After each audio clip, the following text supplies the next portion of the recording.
국민의힘은 이준석 대표 징계 여부를 결정할 윤리위를 하루 앞두고 긴장감이 높아지고 있습니다. 민주당은 전당대회 규칙과 관련해 비대위 수정안을 처리하고 당대표 예비 경선에서 여론조사 30%를 반영하기로 했습니다. 윤석열 대통령이 취임 후 처음으로 전군 주요 지휘관 회의를 주재하고 북한 도발에 대한 신속한 응징을 강조했습니다. 한국형 삼축 체계로 북핵 위협을 압도할 수 있는 능력을 갖출 것을 주문하기도 했습니다. 은행이 예대 마진으로 돈벌이를 하지 못하도록 하기 위해 금융당국이 개선책을 내놨습니다. 앞으로는 예금 이자와 대출 이자의 차이를 매달 공시하고 대출금리 공시 기준도 은행 자체 기준에서 신용평가서 점수로 바뀝니다. 코로나19 신규 환자가 일주일 전보다 2배 가까이 늘어 2만 명에 육박했습니다. 정부는 재유행에 대비해 분만이나 투석 등 특수 환자들에게 피해가 없도록 적정 수준의 병상을 확보하기로 했습니다. 경기 침체 공포가 확산하면서 국제 유가가 2달 만에 $100 아래로 급락했습니다. 달러화 초강세에 국제 금값도 크게 떨어졌습니다. 무더위 기세가 꺾이지 않으면서 오늘도 찜통 더위가 계속되고 있습니다. 대기 불안정으로 내륙 곳곳에 강한 소나기가 내리겠고 내일부터 다시 장맛비가 내리겠습니다. 뉴스큐 잠시 후에 돌아오겠습니다.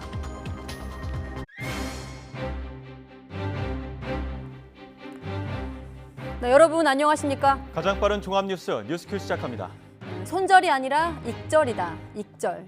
윤리위 징계 심의를 하루 앞둔 국민의힘 이준석 대표가 자신을 향한 거취 논란과 관련해 스스로 표현한 건데요. 잠시 뒤 이준석 대표를 스튜디오에서 만나 그를 향한 질문들을 가감없이 물어보겠습니다. 또 뒤숭숭한 국민의힘, 또 엎치락뒤치락하고 있는 민주당 상황도 오늘은 조금 다른 시선으로 토론해보겠습니다. 군대 은어 중에 전역방이라는 게 있습니다. 전역을 앞둔 선임에 대한 집단 구타 행위 사건이 YTN 취재로 밝혀졌는데요.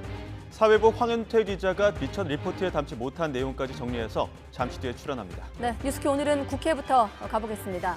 새 정부 출범 이후 처음 열린 고위당정협의회에서 민생 문제 해결을 위해 국회와 소통이 절실하다는 목소리가 나왔습니다. 내일 국민의힘 윤리위에서 이준석 대표에 대한 징계 여부를 결정하는데 당 안팎은 뒤숭숭한 분위기입니다. 국회 연결합니다. 김승환 기자. 네, 국회입니다. 네, 고위당정협의회 어떤 대화들이 오갔는지 좀 더 전해주시죠. 네, 오늘의 화두는 단연 경제 문제였습니다. 권성동 원내대표는 민생 문제 해결을 위해 국회의 협조가 절실하다면서 한덕수 총리를 향해 적극적인 여야 정소통을 강조했습니다. 민생 현안 해결을 위해서 국회 협조가 절실합니다. 여야정 협의체를 비롯해서 소통과 협치 채널을 만드는데 우리 총리님께서 각별히 노력을 기울여 주시기를 부탁드리겠습니다. 당과 보다 긴밀히 소통하고 협력하겠습니다. 더 나아가 앞으로 여야 정이 함께 머리를 맞대고 국정을 논의할 수 있는 자리도 마련될 수 있도록. 국민의힘 허나 수석 대변인은 회의 뒤 서면 브리핑을 통해 최근 물가 급등과 관련해 석유, 농축수산물 등과 관련한 대책을 속도감 있게 집행하고 이번 달 임시국회에서 경제 활성화와 규제개혁 법안 처리를 최우선 추진하기로 했다고 밝혔습니다. 내일 이준석 대표에 대한 윤리위 징계 심사가 이루어지는데 당내 분위기 어떻습니까?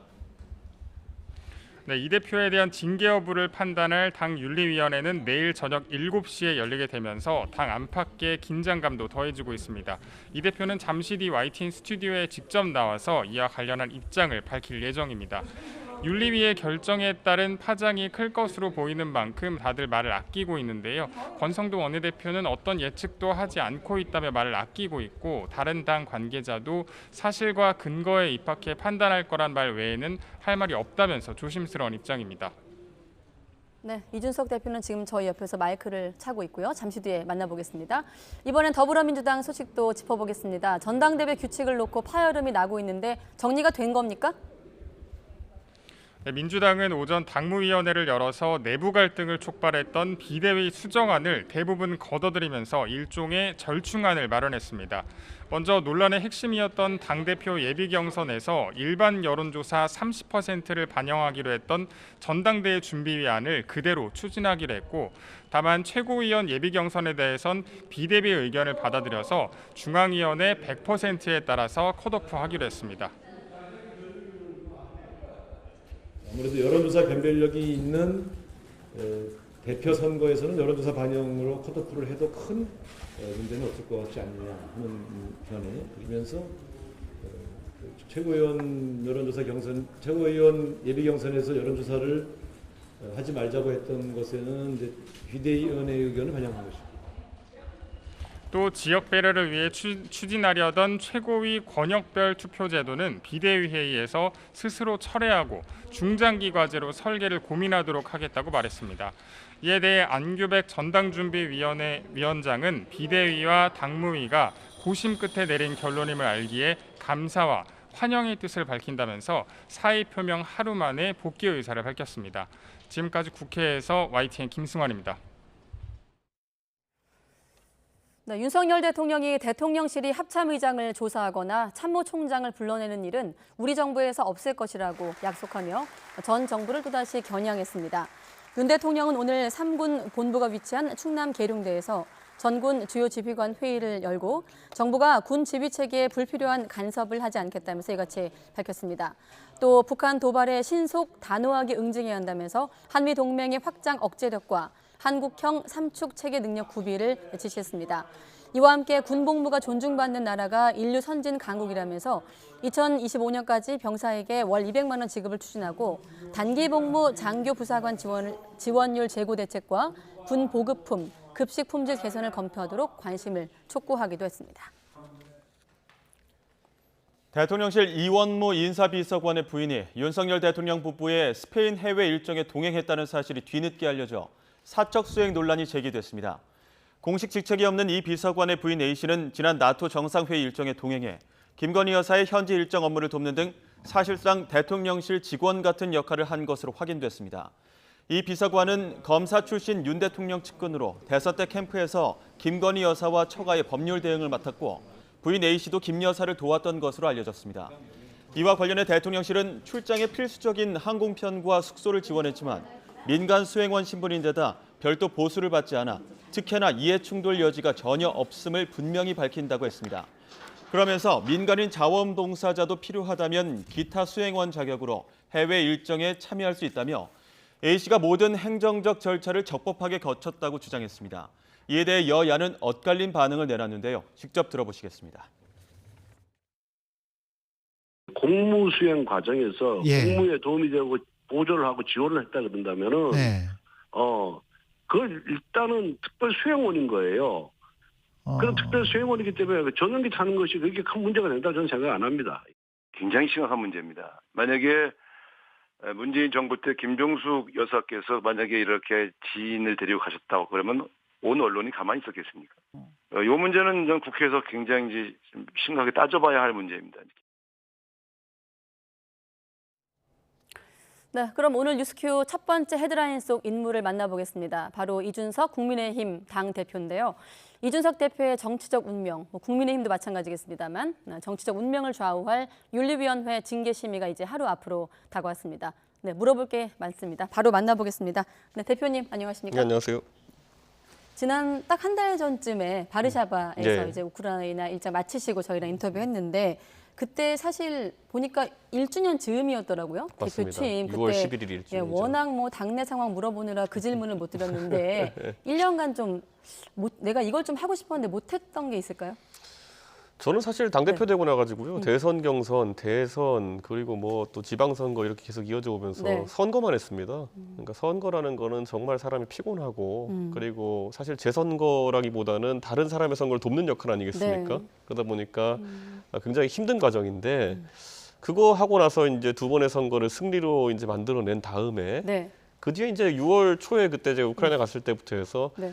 한 달째 공격만 받고 있습니다. 예, 다 아시는 것처럼 무슨 뭐 혁신위를 출범한다고 했더니만은 네. 혁신위가 사조직이라고 공격하기도 하고 나중에 또 명단 놓고 보니까 사조직이 아니에요. 근데 그때 사조직을 했던 분들은 입 싹 씻고 좀 조용히 하고 있죠. 네. 그러니까 이런 식으로 파상적인 이런 공격들이 계속 이어지고 있는 거는 네. 이거야말로 그분들이 좀 어떤 의도를 가지고 한 게 아니냐 생각이 듭니다. 그때 화상 중계라 저도 미처 잘 안 들리는 부분이 있었는데 1년 내내 핍박만 받았다는 표현이 있더라고요. 네. 핍박이라고 하면 좀 구체적으로 어떤 겁니까? 당 대표로서. 보십시오. 지금 뭐 선거 때도 마찬가지지만은 소위 당내에서 이제 윤핵관이라고 지칭되는 분들, 그분들 굉장히 본인들 뜻대로 하고 싶은 것이 많았겠죠. 그래가지고 그 당시에도 당대표를 흔들었고 심지어 어떤 분 같은 경우에는 내가 당신 말을 왜 들어야 되냐라고 공개석상에서 이제 저한테 발언하고 그래서 저는 이제 빠지겠다고 빠지고 네. 그랬더니만 그럼 자기들이 잘하면 될 거 아닙니까? 나중에 지지율 떨어지니까 또 저한테 복귀 안 한다고 막 뭐 탄핵한다고 협박하고 아니 빠지라서 빠졌더니만 나중엔 복귀 안 한다고 또 이제 협박을 해요. 그러니까 이런 식으로 해가지고 복귀해가지고 또 선거 이겼더니만은 지금 와서는 그다음에 또 0.7% 차로 이겼다고 저한테 뭐라 그러고 네. 지선 때는 크게 이겼더니만은 지선 때 크게 이겼으니까 할 게 없으니까 이제 또 무슨 뭐 우크라이나 간 거 같고 뭐 사적으로 간 거 아니냐는 듯이 공격하고 뭐 이어지잖아요. 네. 그러니까 다 국민들 아는 얘기예요. 대선 때는 이기고 나서도 0.7% 차로 이겼다고 공격하고 지선 때는 크게 이기니까 크게 이겼다고 공격하기는 어려우니까 우크라이나를 왜 갔냐고 공격하고 혁신이 출범한다고 하니까 왜 혁신하냐고 하고 그 사조직이라 하고 뭐 이런 게 계속 시리즈물로 이어지지 않습니까? 네. 뭐 그런 거라 봐야죠. 알겠습니다. 지금 답변 속에도 질문이 여러 나오는데 네. 그때는 육모방망이 질문을 빼놨듯이 지금 그래서 익절이라는 표현을 쓰신 것 같은데 잠시 뒤에 여쭤보기로 하고 오늘 이제 고위당정 협의회가 있었거든요. 이 자리에서 이제 당 대표와 대통령실 관계자가 만나니까 또 관심이었는데 분위기 어땠습니까? 뭐 당정 협의 처음 하는 거니까요. 네. 고위 당정을 처음 하는 거니까 서로 할 말이 많았을 것이고 오늘 배석한 자리에서 저 말고도 다른 당직자가 이제 대통령실 측에 네. 장관 차관 인사 같은 거는 좀 미리 말해달라. 예, 그래야 당도 알고 대비를 하고 의견을 낼 거 아니겠느냐라는 말을 했고 제가 안 했습니다. 옆에 계신 분이 했어요. 네. 그런데 그 정도로 지금까지는 어쨌든 당과 대통령실 간에 소통이 미흡한 부분이 있었다는 건 인정을 해야 될 것 같습니다. 예, 그렇기 그래요? 때문에 아니 아까 그 돌발 영상에 나왔잖아요. 네. 원내대표께서는 그 공정거래위원장 임명됐는데 그분이 여성인지 남성인지도 파악하지 못한 상태에서 국회에서 기자들을 맞닥뜨려야 되는 그런 상황이었습니다. 네, 그렇기 때문에 사실 좀 당황스러운 부분이 당 입장에서는 있었죠. 아, 그래요? 그 말씀 나왔기 때문에 지금 뭐 당정 얘기가 나왔기 때문에 그 대통령실과의 소통, 최근에 어떤 인선 문제 관련해서 여러 가지 잡음이 있는데 대통령실 측에서 정보를 안 준다고 보면 되겠습니까? 잡음이 있을 수가 없다니까요. 저희가 명단을 통보도 안 받았기 때문에 잡음이라는 거는 예를 들어 논의 자체가 없기 때문에 어떤 인사를 추천할 것이다라고 네. 하면은 그 사람들 당이 의견을 내고 근데 그게 대통령실과 이견이면은 그 갖고 뭐 이렇게 갈등이 있을 수 있겠지만은 네. 그런 게 없는데 어떻게 그 갈등이 있겠습니까? 그게. 예. 알겠습니다. 잠시 뒤에 또 그 여쭤보기로 하고 바로 또 윤리위 얘기로 넘어가겠습니다. 지금 보면 저희도 그렇고 운명의 날 이렇게 표현을 하고 있거든요. 스스로에게 어떻습니까? 좀 평소 특유의 어떤 성격상 덤덤하게 좀 하루를 보내실 것 같기도 한데. 아니 6월 22일에도 그랬어요. 네. 뭐 운명의 날이라고 모든 언론인들이 집중하고 있었는데 결국에는 뭐 또 15일 정도 연기해가지고 좀 이렇게 오는 것이고. 예. 저는 뭐 어차피 결과 보고 저는 판단하지. 저는 결과 전에 앞서가지고 제가 미리 고민하지는 않을 겁니다. 알겠습니다. 그럼 결과에 대한 또 시나리오가 여러 가지 있는데 잠시 뒤에 또 여쭤보기로 하고 지금 뭐 SNS에서 이제 손절이 웬 말이냐 익절이지 이제 페이스북에 올리셨고 저도 이제 그걸 보고 왔는데 여러 가지 해석이 나오고 있어요. 사실 손절이란 말은 지난번에 그 당 대표 비서실장 박성민 실장 자진 사퇴 때 나온 얘기였잖아요. 네. 네. 근데 손절이라고 하는 건 주식 용어잖아요. 네. 손절 익절은. 그러니까 손절은 손해본 주식을 더 손해보기 전에 팔아버린다 이런 거잖아요. 네. 근데 지금 뭐 제가 당대표 되고 나가지고 대선 이기고 지방선거 이겼는데 어디서 손해를 봤습니까 당이? 그리고 이 사태를 어느 쪽에선가 일으키기 전까지는 당 지지율도 견고하게 높게 유지되고 있었고 당원 수도 꾸준히 증가했고 결국에는 당이 손해본 게 있나요? 아니면은 대통령실 측에서 손해본 게 있나요? 그러니까 이것은 이익은 다 봤죠. 당과 대통령실은. 그런데 지금 와가지고 여기서 만약 어떤 판단을 한다 그러면은 손절이라는 표현을 쓰긴 적절하지 않죠. 네, 만약에 이제 지금 보면 손절이든 익절이든 절이거든요. 절단이란 의미인데 그렇다면 누가 손해라고 보십니까? 만약에 이제 거리를 두게 된다면 결과적으로. 뭐 저는 모르겠습니다. 뭐는 그거는 아마 국민들이 바라보면은 그 제가 SNS에 올리는 글들에 대해 가지고 네. 깊은 해석을 이렇게 다 달지는 않거든요. 왜냐하면 그거는 각자 해석의 자유가 있는 것이고 저는 아직까지도 공식적으로 간장이 뭘 의미하는지도 얘기 안 했습니다. 네. 예. 아무도 모를 거예요. 제가 그럼 지금 얘기하는 얘기해 주세요. 나왔는데 여러 가지 해석이 있잖아요. 생각을 존중합니다. 본인이 생각하시는 대로 이제 파악하시면 되는 것이고. 그런데 이제 제가 이렇게 얘기하는 거 뭐냐면은 네. SNS상에서 제가 그렇게 표현하는 건 뭐냐면은 그만큼 해석의 여지가 있는 표현들을 전 하고 싶습니다. 좀 사람들이 생각을 해봤으면 좋겠습니다. 그런 것에 대해서. 그러면 지금 손절과 익절 사이에서 뭐 댓글이나 이런 거 통해서 좀 본인이 생각해도 무릎을 탁 치는 좀 해석이 있었습니까? 주변에서? 제 댓글 안 봅니다. 그런 거는. 댓글 안 보시고. 예. 그러면 뭐 제가 SNS 쓴 거에 대해서 제가 댓글까지 보고 있겠습니까? 그럼. 그럼 댓글을 안 보시고 그냥 올리기만 하시는 거예요? 예. 그렇군요. 쌍방향인 줄 알고 전 댓글도 다 봤는데 이준석 대표께서 댓글은 잘 안 보시는 걸로 저거는 뭐 어차피 저 올려놓고는 어차피 사회적으로 지금 상황에서는 그게 제 SNS에 댓글로 달리는 거로 반응을 보는 것이 아니라 네. 모든 방송에서 그걸로 회자돼 가지고 이야기를 할 겁니다. 네. 그럼 그거로 반응 보는 걸로 족합니다. 그러면 언론이나 여론을 굉장히 잘 활용하시는데 그런 여론의 향방은 어떤 걸로 좀 판단하세요? 글쎄요. 여론의 향방을 제가 계속 들여다보고 있겠습니까? 근데 어차피 결국에는 제가 그 표현을 썼던 데 의도했던 것이 달성되었냐 그 정도만 보죠. 네. 이거 관련해서 지금 뭐 전효혁 전 의원 같은 경우 보셨는지 모르겠지만 이준석 대표를 향해서 뭐 손절, 익절 그러니까 관리 종목이다 라면서 뭐 조금 그대로 전하면 뭐 상장 폐지의 날이다 이렇게까지 좀 저격하기도 했는데 그런 의견도 역시 제가 당대표 됐을 때 그분은 저 찬양하는 글도 많이 쓰고 또 그렇게 하셨기 때문에 그게 뭐 왔다 갔다 하시기 때문에 거기에 특히 의미를 뭐 부여하거나 이럴 필요는 없습니다. 관리 종목이라는 표현에 대해서 어떻게 생각하세요? 관리 종목이라는 표현이 여러 가지 의미를 담을 수 있겠지만은 관리 종목 사가지고 만약에 관리 종목에서 빠져나오면은 대박 버는 겁니다. 그런 방식으로 투자하시는 분도 있어요. 네, 알겠습니다. 뭐 해석의 영역이니까 여러 가지로 좀 한번 해석을 듣기 위해서 한번 직접 여쭤봤고 사실 지난달 27일 최고위원 공개 발언하고 나서 SNS 활동도 좀 뜸했던 것 같고 언론 인터뷰도 좀 자제했던 건가요? 뭐 이를테면 침묵 뭐 행보다 이렇게 표현하던데 맞습니까? 그러니까 그게 진짜 그 제가 한 지난 한 1, 2주 동안 하는 것들에 대해서 네. 제가 언론의 해석 기사들을 많이 보잖아요. 네네.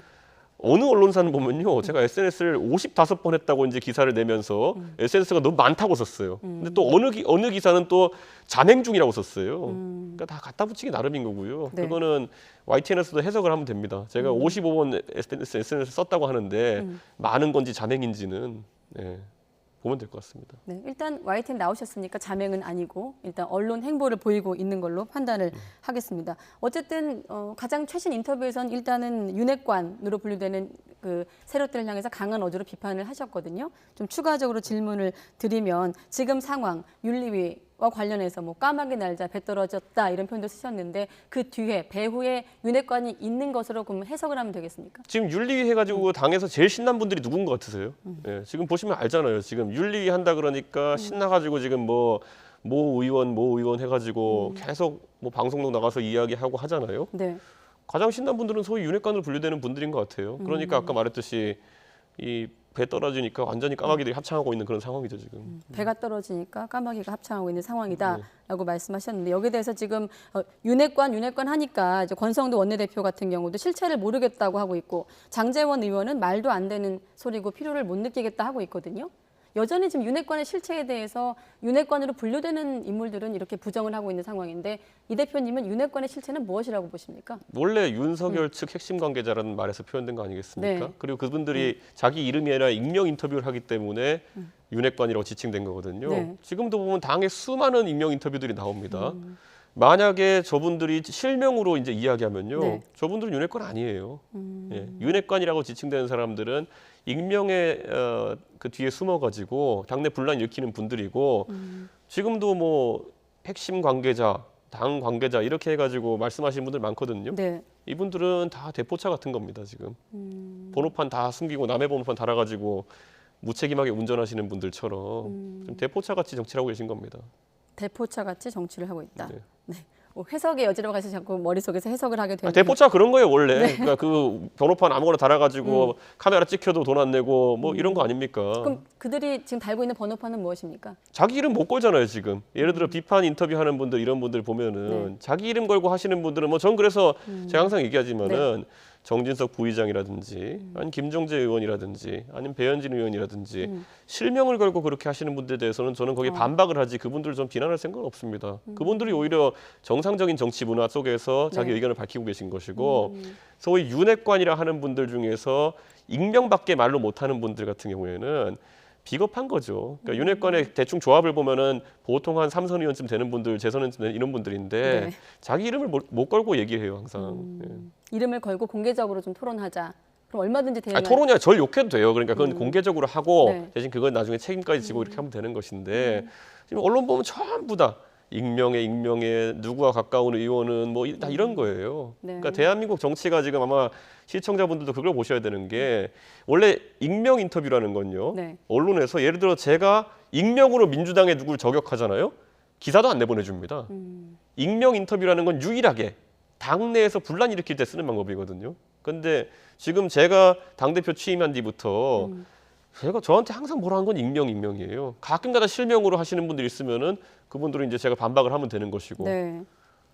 알겠습니다. 지금 잠시 끝자락에 여쭤보려고 했는데 배현진 최고위원 말씀하셨기 때문에 사실 언론이나 뭐 저희 YTN 포함해서 내일 윤리위를 앞두기 때문에 윤리위 징계 결과에 대한 어떤 대표님의 거취라든지 이런 데 관심이 많은데 제가 일반인들한테 이렇게 물어보면 가장 많은 대감 질문이 뭐였냐면 배현진 최고위원과의 실제 관계가 어떠냐라는 거였거든요. 그러니까 최고위원과 당 대표로서의 어떤 관계? 좀 뭐 통상적인 관계죠. 그런데 거기에 있어서 뭐 배현진 의원이 네. 예를 들어 혁신위에 대해서 했던 말이 있지 않습니까? 예. 많은 분들 기억하실 텐데 혁신위가 이준석의 사조직이라는 식으로 사조직이라는 걱정을 우려가 있다는 식으로 이야기하셨는데 네. 실제 명단을 보니까 사조직에 뭐라고 할 만한 요소가 전혀 없잖아요. 최재형 위원장 같은 경우에는 누가 봐도 문재인 대통령이 감사원장 시켰는데도 그거를 문재인 대통령에다 할 말은 하다가 나오신 분이거든요. 그런 분이 이준석의 사조직이라고 일컬어질 만한 삶을 살아오신 분은 아닌데 그리고 나머지 혁신위원들 7명은 최고위원들이 한 명씩 추천하라 그랬고 네. 배현진 의원 포함해가지고 그리고 또 나머지 5명 같은 경우에는 처음에 다 7명인가? 그 김정재 의원님이 나오셔가지고 다 네. 이준석이 지명했다라고 허위사실 유포하셨는데 나중에 알아보니까 전혀 이준석이 지명하지 않았기 때문에 정정하시고 그러니까 그 공격 자체가 완전 허위였거든요. 그러니까 배현진 의원은 거기에 대해 가지고 어떤 표현을 정정하든지 했어야 되는 건데 그거 지금 못 하시겠죠. 얼마나 분위기가 이렇습니까? 네. 그러니까 그냥 좀 냉랭한 분위기를 이어나가는 거겠죠. 지금 자막에서도 최고위 관련해서 일단 대표님은 침묵을 유지하고 있고 배현진 최고위원은 보이콧을 하고 있다. 당 대표로서 어쨌든 지도부거든요. 이런 상황에 대해서 좀 관리를 해야겠다 이런 생각은 안 드세요? 얼마나 민망하겠어요. 사조직이라 했는데 사조직이 아니니까. 배현진 최고위원이 민망할 이해해줘야죠. 것이다. 그런 건. 예. 그럼 최고위 자리 말고 다른 자리에서는 좀 그런 토론을 하는 편이신가요? 두 분이? 다른 자리에서 만날 일이 없습니다. 예. 그렇군요. 워낙에 정치는 물밑이 좀 궁금해서 한번 여쭤봤는데 다른 자리, 그러니까 최고위원 같은 공식 자리가 아니면 만날 일이 없다라는 말씀으로 이해하겠습니다. 한 가지만 더 여쭤보면 아까 20대 자신과 싸우고 있다고 했거든요. 배현진 최고위원이. 그건 어떻게 생각하세요? 그거야말로 해석의 여지를 남겨둔 걸 텐데 본인이 뭐 그 말씀하신 것에 대해서 제가 뭐 해석을 붙일 필요는 없어 보입니다. 20대 자신이라고 하면 이준석의 20대는 어떤 걸 말하는 걸까요? 이준석 대표가 만약에 해석을 하신다면. 전 별 감흥이 없기 때문에 해석도 안 하겠습니다. 그냥 기싸움 하는 걸로 보이는데. 네, 알겠습니다. 자, 뭐 공개적으로 비판하거나 이제 이런 조언에 대해서 얼마든지 대응하겠다 하셨기 때문에 이제 원로들의 얘기를 좀 말씀을 드리면 김종인 전 비대위원장 같은 경우는 자제하는 모습을 보였으면 괜찮았을 텐데 자기 주장들을 서로 강하게 하다 보니까 여기까지 왔다라는 말을 하면서 이준석 대표에게 권력이 없고 대표일 뿐이다 이런 말씀을 하셨거든요. 네. 정확한 얘기죠. 그리고 저 두 말을 하신 시점이 전부 다 다른 그런 상황인데 네. 뭐 제가 봤을 때는 뭐 김종인 위원장께서도 예전에 비대위원장 하실 때 보면은 선거 보궐선거 이기기 전날까지도 욕만 먹었어요. 예. 그게 이 당의 약간 문화 비슷한 거라고 인지하고 계신 거예요. 그러니까 대표가 뭐 권력이 있느냐 그냥 대표일 뿐이라는 저 표현이 네. 그때 다 기억하실 겁니다. 작년 4월, 4월 이때 서울시장 보궐선거 할 때 마지막까지 우리 당의 원로 중진 이렇게 하시는 분들이 김종인 위원장한테 뭐 노욕이란 단어까지 써가면서 공격하고 뭐 저렇게 하면은 당 말아먹는다느니 이렇게 하고 네. 이기고 나서는 싹 아무 말도 없었잖아요. 그러니까 이게 반복되는 것이기 때문에 가장 최근에 비대위원장을 지내신 김종인 위원장은 누구보다 잘하고 계신 겁니다. 네, 방금 이 당의 문화라고 하셨거든요. 30대 대표로서 당 대표에 이제 취임하시고 나서 이 당의 문화, 그 말씀하신 그 문화를 좀 바꿔보려고 노력을 했을 거라고 생각해요. 뭐 윤핵관과의 갈등도 마찬가지고. 하지만 좀 이게 정치적으로 해결할 수 없었던 가장 큰 걸림돌이라고 해야 될까? 뭐가 가장 좀 걸림돌이었습니까? 아까 제가 말씀드렸잖아요. 0.7% 차로 이겼다고 해가지고 그건 너 때문에 신승했다라고 하고 그다음에 크게 이겼더니만은 그런 얘기는 못 하고 이제 뭐 우크라이나 왜 가냐 이렇게 나오고 사실 그렇게 개연성이 있는 공격이 아니기 때문에 예를 들어서 제가 개연성이 있는 공격을 받았다 그러면은 거기에 네. 맞춰서 제가 대응 논리를 개발하고 이렇게 할 텐데 그냥 일맥상통하는 건 뭐냐면 그냥 나가라. 네. 아니면 그냥 네가 있는 게 싫어 뭐 이런 거잖아요. 그러니까 그런 거는 서로 상호 맞대응하는 그런 상황이 아니고요. 예를 들어 그럼 제가 저한테 앞으로 그렇게 하는 사람에 대해서 뭐 구피라는 것인지 아니면 좋은 게 좋은 거지 하는 식으로 뭐 이렇게 뭐라고 해야 될까요? 야합을 하라는 것인지 이런 게 명확하지 않고 저는 이렇게 생각해요. 그러니까 저는 그런 걸 막기 위해 가지고 대한민국인 대통령을 뽑는 대선이 있는 것이고 네. 당에는 대표를 뽑는 전당대회가 있는 겁니다. 제 노선이 만약 마음에 들지 않는 분들은 저에 대한 반대 아니면 저와의 반대 방향을 천명하고 전당대회에 나와가지고 당원의 선택을 받으면 되는 거거든요. 근데 전당대회는 한 1년 남아 있고 그러다 보니까 지금 자기 속은 답답해 죽겠는데 어쩔지 모르니까 계속 이제 한 마디씩 툭툭 하고 치고 이런 거로 이제 문제 해결하려는 것 같은데 이게 이 당의 문화가 돼서는 곤란합니다. 네, 알겠습니다.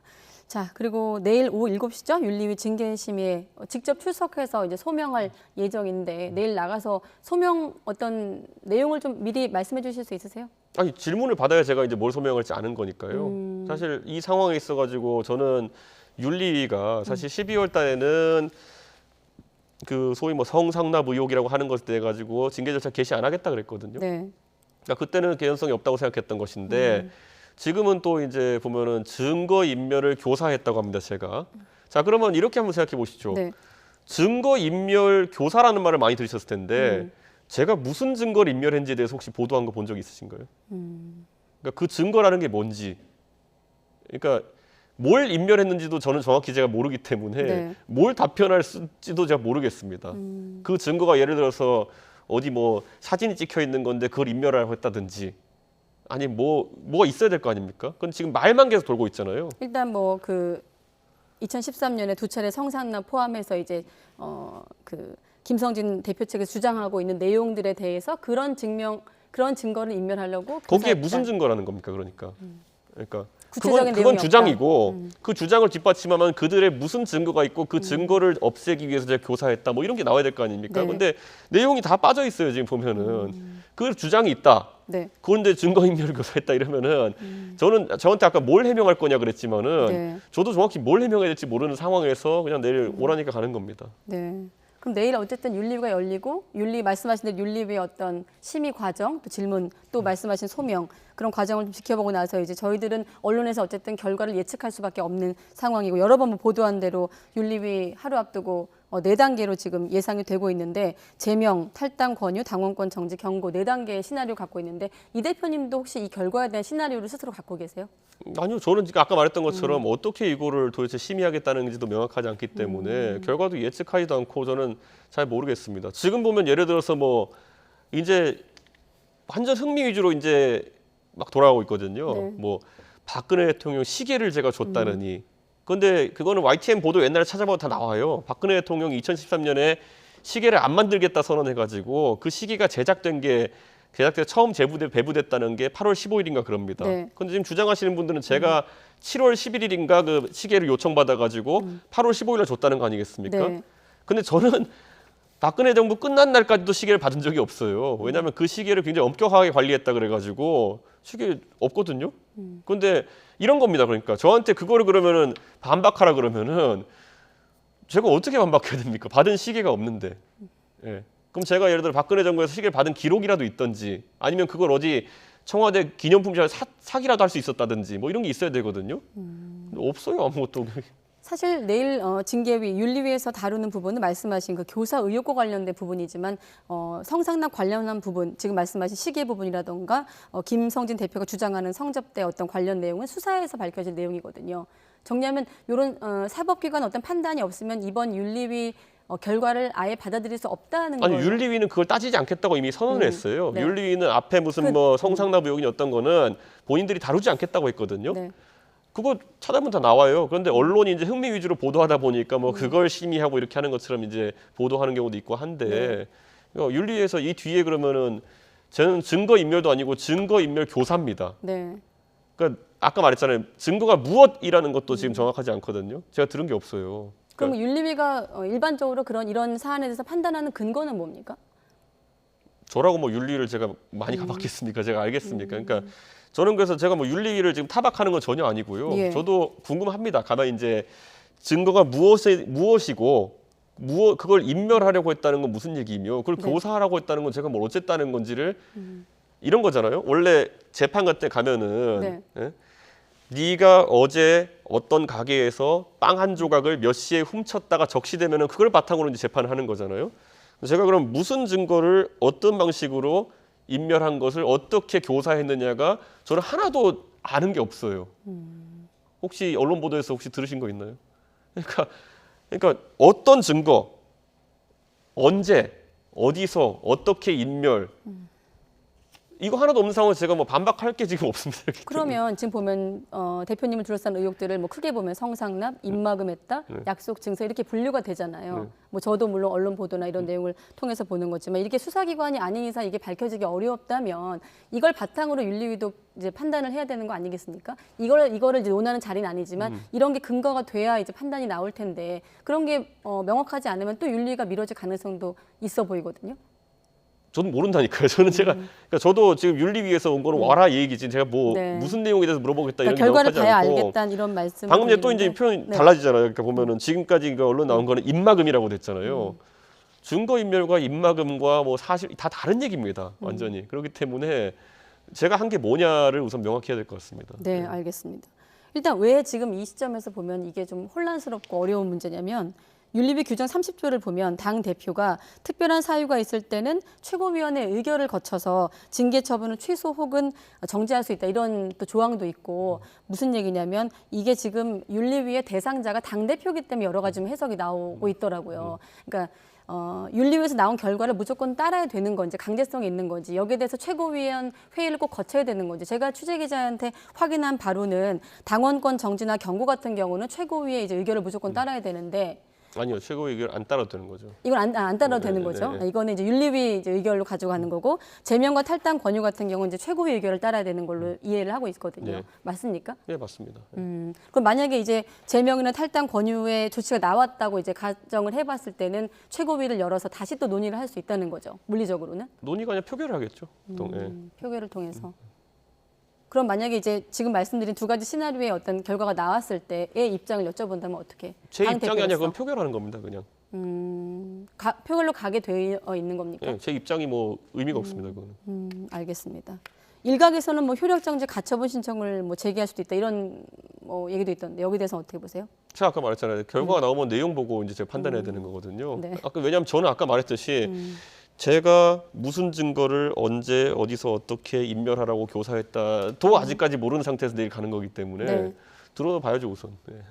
네. 혹시 이 시점에서 저희도 지금 결과가 나온 다음에 대표님을 모셨으면 결과를 가지고 얘기할 텐데 일단 하루 앞둔 시점이기 때문에 여러 가지 가상의 상황을 이제 정해서 질문 드릴 수밖에 없는데 이 시점에 이제 YTN 나오셨으니까 어쨌든 윤리위 심의를 하루 앞두고 있거든요.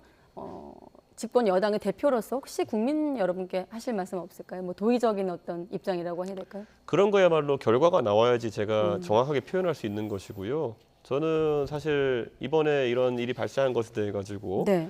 그런 어떤 포괄적인 어떤 유감 표명이라든지 이런 거는 언제든지 당원들한테도 할 수 있고 국민들한테 할 수 있습니다. 네. 그런데 지금 보면은 아무 절차도 진행되지 않은 상황 속에서 지금 이제 남은 주장들은 제발 뭐 당을 위해서 뭐 어떻게 선택을 해달라 이런 것들밖에 없거든요. 네. 그런데 이런 경우가 좀 있었나 싶은 게 뭐냐면요. 우리 지금까지 당 역사 속에서 보면은 뭐 누구는 취업 청탁으로 누구는 예를 들어 무슨 어떤 불합리한 어떤 일들로 해가지고 재판 받은 사람도 많고요. 1심 판결까지 간 사람도 많고요. 그 사람들에 대해서 윤리위 열었다는 얘기 한 번도 들어보지 못했거든요. 다들 보통 이렇게 재판 때까지 또는 기소 때까지 보통 시간을 가져가는데 저는 아직 수사도 시작 안 했어요. 저는 제가 이런 말씀드리고 뭐 지금 경찰 수사도 저는 받지 않은 상태예요.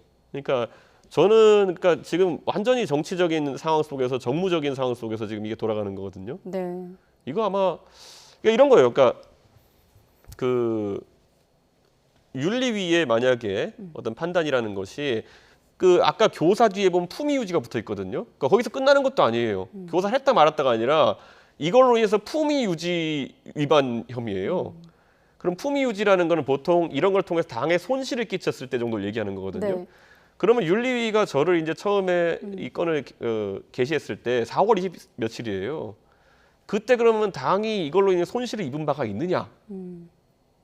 그 시점만 좀 봐야 된다 생각하거든요. 네.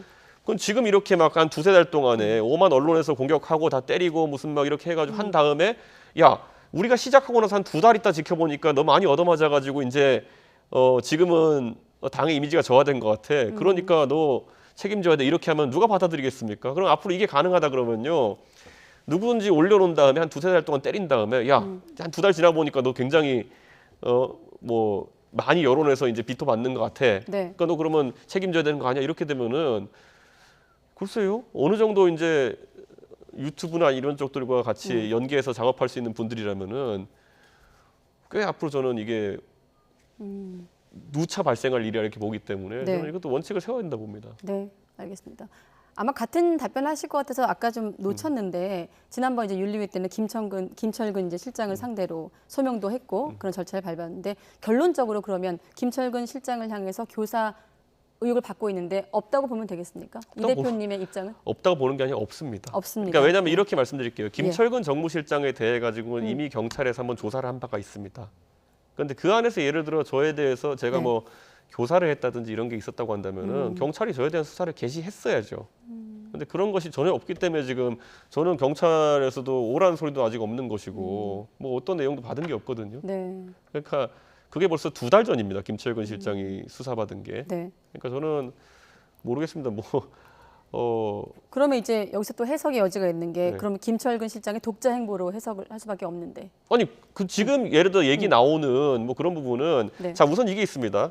많은 분들이 가장 이해를 못하는 것 중에 하나 보면 제가 김철근 실장에게 그 장의사라는 분한테 사실 확인을 해봐라라고 한 것과 네.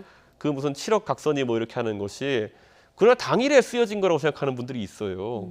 그런데 그 사이에는 15일 가까운 시차가 있습니다. 네. 제가 김철근 실장한테 가서 내용을 좀 알아보라고 한 것과 그 일과는 전혀 어떤 연관관계가 없거든요, 지금. 그런데 거기에 대해 가지고 저도 김철근 실장에 대해서 들은 설명은 있지만은 제가 봤을 때는 납득이 가는 이야기이기 때문에 제가 따로 타박을 안 하는 것이고 김철근 실장은 또 수사기관에 그렇게 진술을 한 겁니다. 네, 오늘 나오셨으니까 사실 질문거리가 많았는데 시간이 많이 흘렀는데 최근에 이제 대통령 관련해서 지지율을 20일 만에 올릴 수 있다 이런 발언을 하면서 두 가지 얘기가 나왔습니다. 뭐 옛날에 뭐 비단 주머니 말씀도 하셨고, 그러니까 대통령 어떤 시각에서 질문을 드릴 수도 있을 것 같고 또 윤심에서 멀어지다 보니 뭐 최근에 이제 귀국하는 장면에서 함께하신 장면도 또 대통령한테 좀 이렇게 호소한다, 어필한다 이런 전략 아닌가 이런 또 해석도 있는데 이 부분에 대해서는 어떻게 좀 답변하시겠어요? 그러니까 이런 겁니다. 민심과 관련해서. 지금 네. 이런 게 뭐냐면 어떤 행보를 한다 하더라도 거기에 대해서 해석을 붙이기 때문에 네. 그런 기사가 보이는 것이지 제가 윤심에 어필하고 이렇게 하려는 의도를 갖고 있었다면 다르게 행동했겠죠. 어떻게 다르게 행동할까요? 그럼 얘기할 필요 없죠. 근데 다르게 행동했겠지. 지금 무슨 뭐 기껏해야 뭐 공양 가가지고 영접하는 거 뭐 그렇게 해가지고 제가 하려고 그랬다면은 그거는 제가 되게 대통령을 가볍게 보고 있는 거죠. 예. 그럼 그리고 출국할 때는 왜 안 갔을까 또 이런 질문이 나오거든요. 출국할 땐 실제로 그때 그 전날 보도를 보셔도 알겠지만은 이번에는 그런 환송 행사 같은 것을 크게 하지 않기로 했다라는 보도도 있었고 대통령실 측의 입장도 있었어요. 네. 그래가지고 아 이건 뭐 대통령께서 워낙 허례허식이나 이런 걸 싫어하시기 때문에 그런 취지이란 것보다라고 해서 한 거고 안 갔더니 말이 많아가지고 그냥 나중에 간 겁니다. 그거는. 그런데 원래 가는 게 정상이거든요. 뭐 그런 거는 큰 의미를 부여하기 시작하면 의미가 부여되는 건데 네. 뭐 그런 어떤 정치적 의도가 개입할 만한 상황은 아닙니다. 네. 지금 지지율을 20일이면 해결할 수 있다 이런 또 발언했습니다만 거꾸로 지금 시점에서 물론 지금 시점은 대표의 어떤 거취와 관련한 좀 그런 관심이 더 높은 때긴 합니다만 대통령을 향해서 지금 최근에 앞서 인선 얘기도 하셨고 뭐 도어 스태핑 관련해서 또 발언 어떤 논란도 있는데 쓴소리를 한다면 어떤 좀 쓴소리를 할 수 있을까요? 당 대표로서. 오늘 그 당정 회의에서 이미 정책 기조에 대해 가지고 우리가 좀 전환을 해야 된다라는 이야기를 했습니다. 네. 네, 그런 방향이고 20일이면 지지율 해결된다. 저 발언에 대해서 많은 분들이 궁금해하시는데 네. 실제 대선 때 그때 1월 초에 저희가 정책적인 방향 전환이라든지 아니면 이런 선거 캠페인의 방향 전환을 한 뒤로부터 네. 급격한 상승이 있었습니다. 근데 그건 뭐냐면은 실제로 젊은 세대 같은 경우에는 과거와 다르게 굉장히 이런 스타일 변화나 아니면 정책 변화에 민감하게 반응합니다. 지금 그렇기 때문에 또 역으로는 최근 며칠간 대통령께서 지지율에 부침을 겪고 있는 것도 사실이거든요. 네. 순방 효과도 기대했던 것만큼 나지 않고. 그런데 이런 것들이 전부 다 저는 어떤 대통령의 컨텐츠 문제라기보다는 주변에 조력하는 사람들이 사실 지금 대통령실의 메시지나 이런 것들도 보면은 네. 이 사람이 이 얘기하고 다 내일 또 다른 사람이 다른 얘기하고 이런 경우 굉장히 많거든요. 이런 시스템상의 개선만 조금 이루어지면은 네. 저는 정부에서 하는 많은 일들이 더 빛을 볼 수 있다 네. 이런 생각을 합니다. 시간 다 됐는데 제가 궁금해서 단답형으로 한 가지만 더 여쭤볼게요. 지금 국정 지지율 하락 원인 여론조사 관련해서 여권 내부 갈등과 또 다른 뭐 인선 문제가 여러 가지 항목 중에 여권 내부 갈등이 가장 높게 나왔거든요. 보셨겠지만. 네, 어떻게 생각하세요? 근데 아까 제가 말씀드렸잖아요. 그 6월 1일쯤부터 그러면 지방선 끝난 다음부터 제 행보에서 무엇을 네가 잘못했느냐라고 만약 지적하신다면은 저는 얻어맞고 거기에 반박한 것밖에 없어요. 예. 뭐 아까 말했죠. 우크라이나 가는 거 왜 가냐고 공격하고 거기다 무슨 뭐 혁신이가 사조직이라고 공격하고 지금 와가지고는 뭐 그러니까 이거를 예를 들어 이 안에서도 굳이 말하자면은 때린 사람과 맞은 사람을 찾자 그러면은 네. 제가 계속 맞고 있었지 뭐 제가 뭐라고 하겠습니까? 일단 때린 사람은 윤핵관이 맞습니까? 그러니까 제발 안 때리면 됩니다. 안 때리면은 제가 반박할 이유도 없고요. 네. 저도 맞고 싶지 않아요. 네. 제 질문은 뭐였냐면 여권 내부 갈등과 인선이나 어떤 대통령실 관련한 뭐 그 논란과 어떤 쪽에 더 힘이 좀 더 원인이 있다 보시는지가 질문이었습니다. 저는 내부 갈등 중에서 그 때린 사람들에게 문제가 크다고 생각하고요.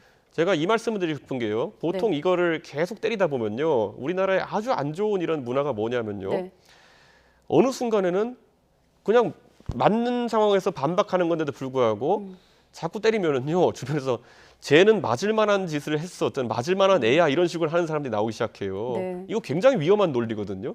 사회적으로는 더 이상 통용되지 않는 곳인데 정치의 영역에서는 가끔 이런 말씀 꺼내는 분이 있습니다. 예를 들어 윤핵관한테 제가 집중포화 당하잖아요. 그럼 뭐 이 대표가 무슨 소통을 못해서 이렇게 얘기하는데 무슨 소통을 합니까? 예를 들어 혁신인 사조직이야. 그런데 여기서 소통하면 한번 모범 답안을 줘보십시오. 혁신인 사조직이야 그러면 그럼 거기에 대응할 수 있는 건 가가지고 여의도 정치의 가장 안 좋은 모습 가가지고 아이고 형님 왜 그러십니까? 제가 다음번에 형님 이해관계 좀 봐드리고 이렇게 할 테니까 이거 하라는 건데 사실 이거는 또 그럼 맞는 답이냐? 저는 그러니까 그런 어떤 양비론적인 측면, 그러니까 이게 예를 들어서 왕따 가해 피해 이런 걸 보면요. 네. 예전에 우리나라에 실제 그런 문화가 있었죠. 왕따 당하는 학생들한테 가가지고 야 너도 좀 고쳐야 돼. 너도 그런 문제가 있는 거 아니야? 이렇게 얘기하면 지금은 아무도 그렇게 얘기 안 해요. 네. 네, 굉장히 사회적으로 큰 문제죠. 지금 거의 다 됐다고 해서 아마 뭐라고 할 것 같은데 왕따 표현을 쓰셨기 때문에 지금 왕따를 당하고 계시다고 생각하십니까? 제가 쓴 표현도 아니고 언론에서 그렇게 쓰더라고요. 토사구팽? 고립무원, 왕따, 토사구팽 뭐 이렇게 쓰던데 네. 뭐 저한테 이제 그거 원인을 저한테서 찾기 시작하면은 똑같은 논리인 겁니다. 네. 너도 맞을 만한 짓을 했어. 네가 맞을 만한 짓을 했겠지. 너도 문제 있는 거 아니야? 그거 요즘 학교에서 그런 얘기하면 큰일 납니다. 네, 알겠습니다. 내일 윤리위 결과를 보면 또 해석의 영역이 더 넓어질 것 같습니다. 한번 지켜보겠습니다. 네. 네, 국민의힘 이준석 대표였습니다. 오늘 고맙습니다. 네.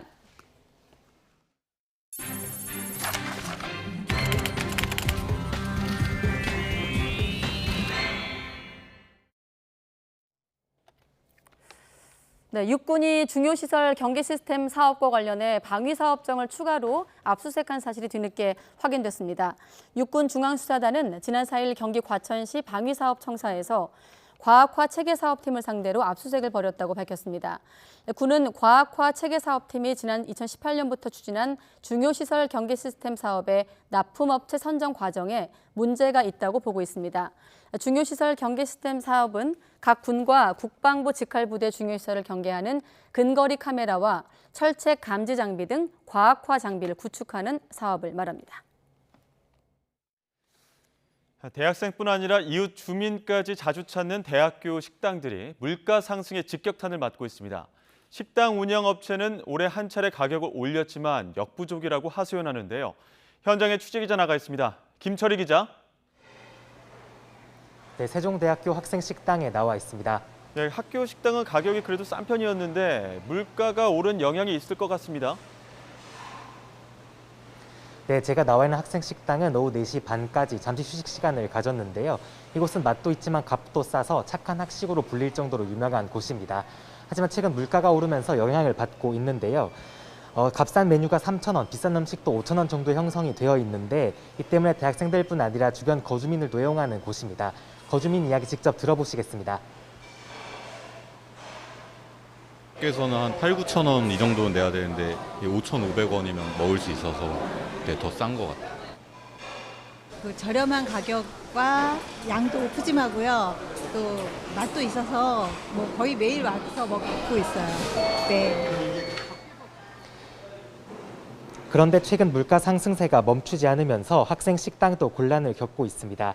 각종 음식을 튀기는 데 쓰이는 식용유의 경우 지난 3월까지만 해도 29,000원대 정도였지만 이번 달에는 62,000원까지 올랐고요.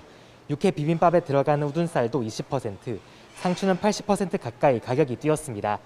학기 초 물가 상승에 발맞춰 가격을 500원 정도 올렸지만 가파른 물가 상승세를 감당할 수 없다는 게 관계자의 설명입니다. 그런데 주머니가 가벼운 학생들을 생각하면 재료값이 오른 만큼 가격을 마냥 올릴 수도 없어 고민이 큰데요. 이런 와중에 코로나19 대유행 이후 식당을 찾는 발길까지 줄어 학식이 이중고를 겪고 있습니다. 앞서 들으신 것처럼 재료값이 음식값의 상당 부분을 차지한 학식의 특성상 많이 팔아야 생존이 가능한데요. 지난 2019년 하루 2,400그릇 정도였던 학식 판매량은 지금 하루 1,400그릇 수준으로 뚝 떨어졌습니다. 이미 코로나 때문에 손님이 줄어 직격탄을 맞은 학식이 이번엔 이어지는 물가 상승 영향에 두버 눌고 있습니다. 지금까지 세종대학교에서 YTN 김철입니다.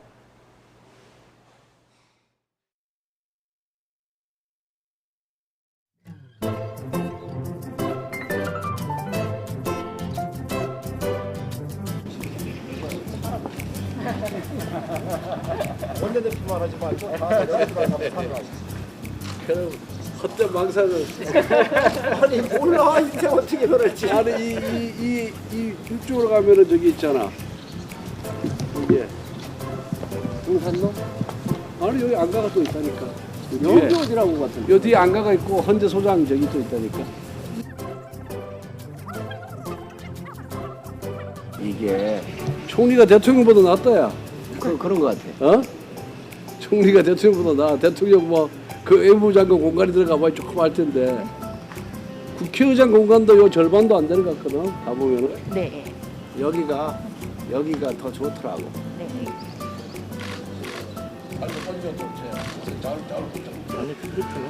네, 저 우리 관계사무총장. 총장님 안녕하셨어요. 우리 집안이시라. 안으로 들어가시죠 뭐. 예. 너무 덥는데 진짜 땀이. 들어가시죠.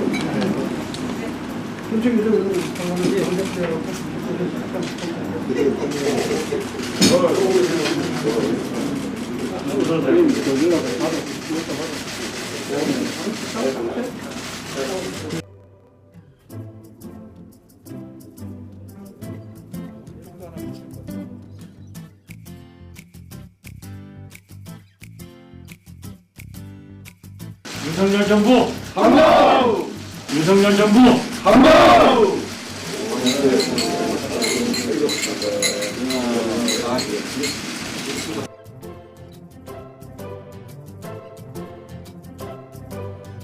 앞으로 당정이 원팀이 되어 윤석열 정부의 성공적 국정 운영을 뒷받침해 나가겠습니다.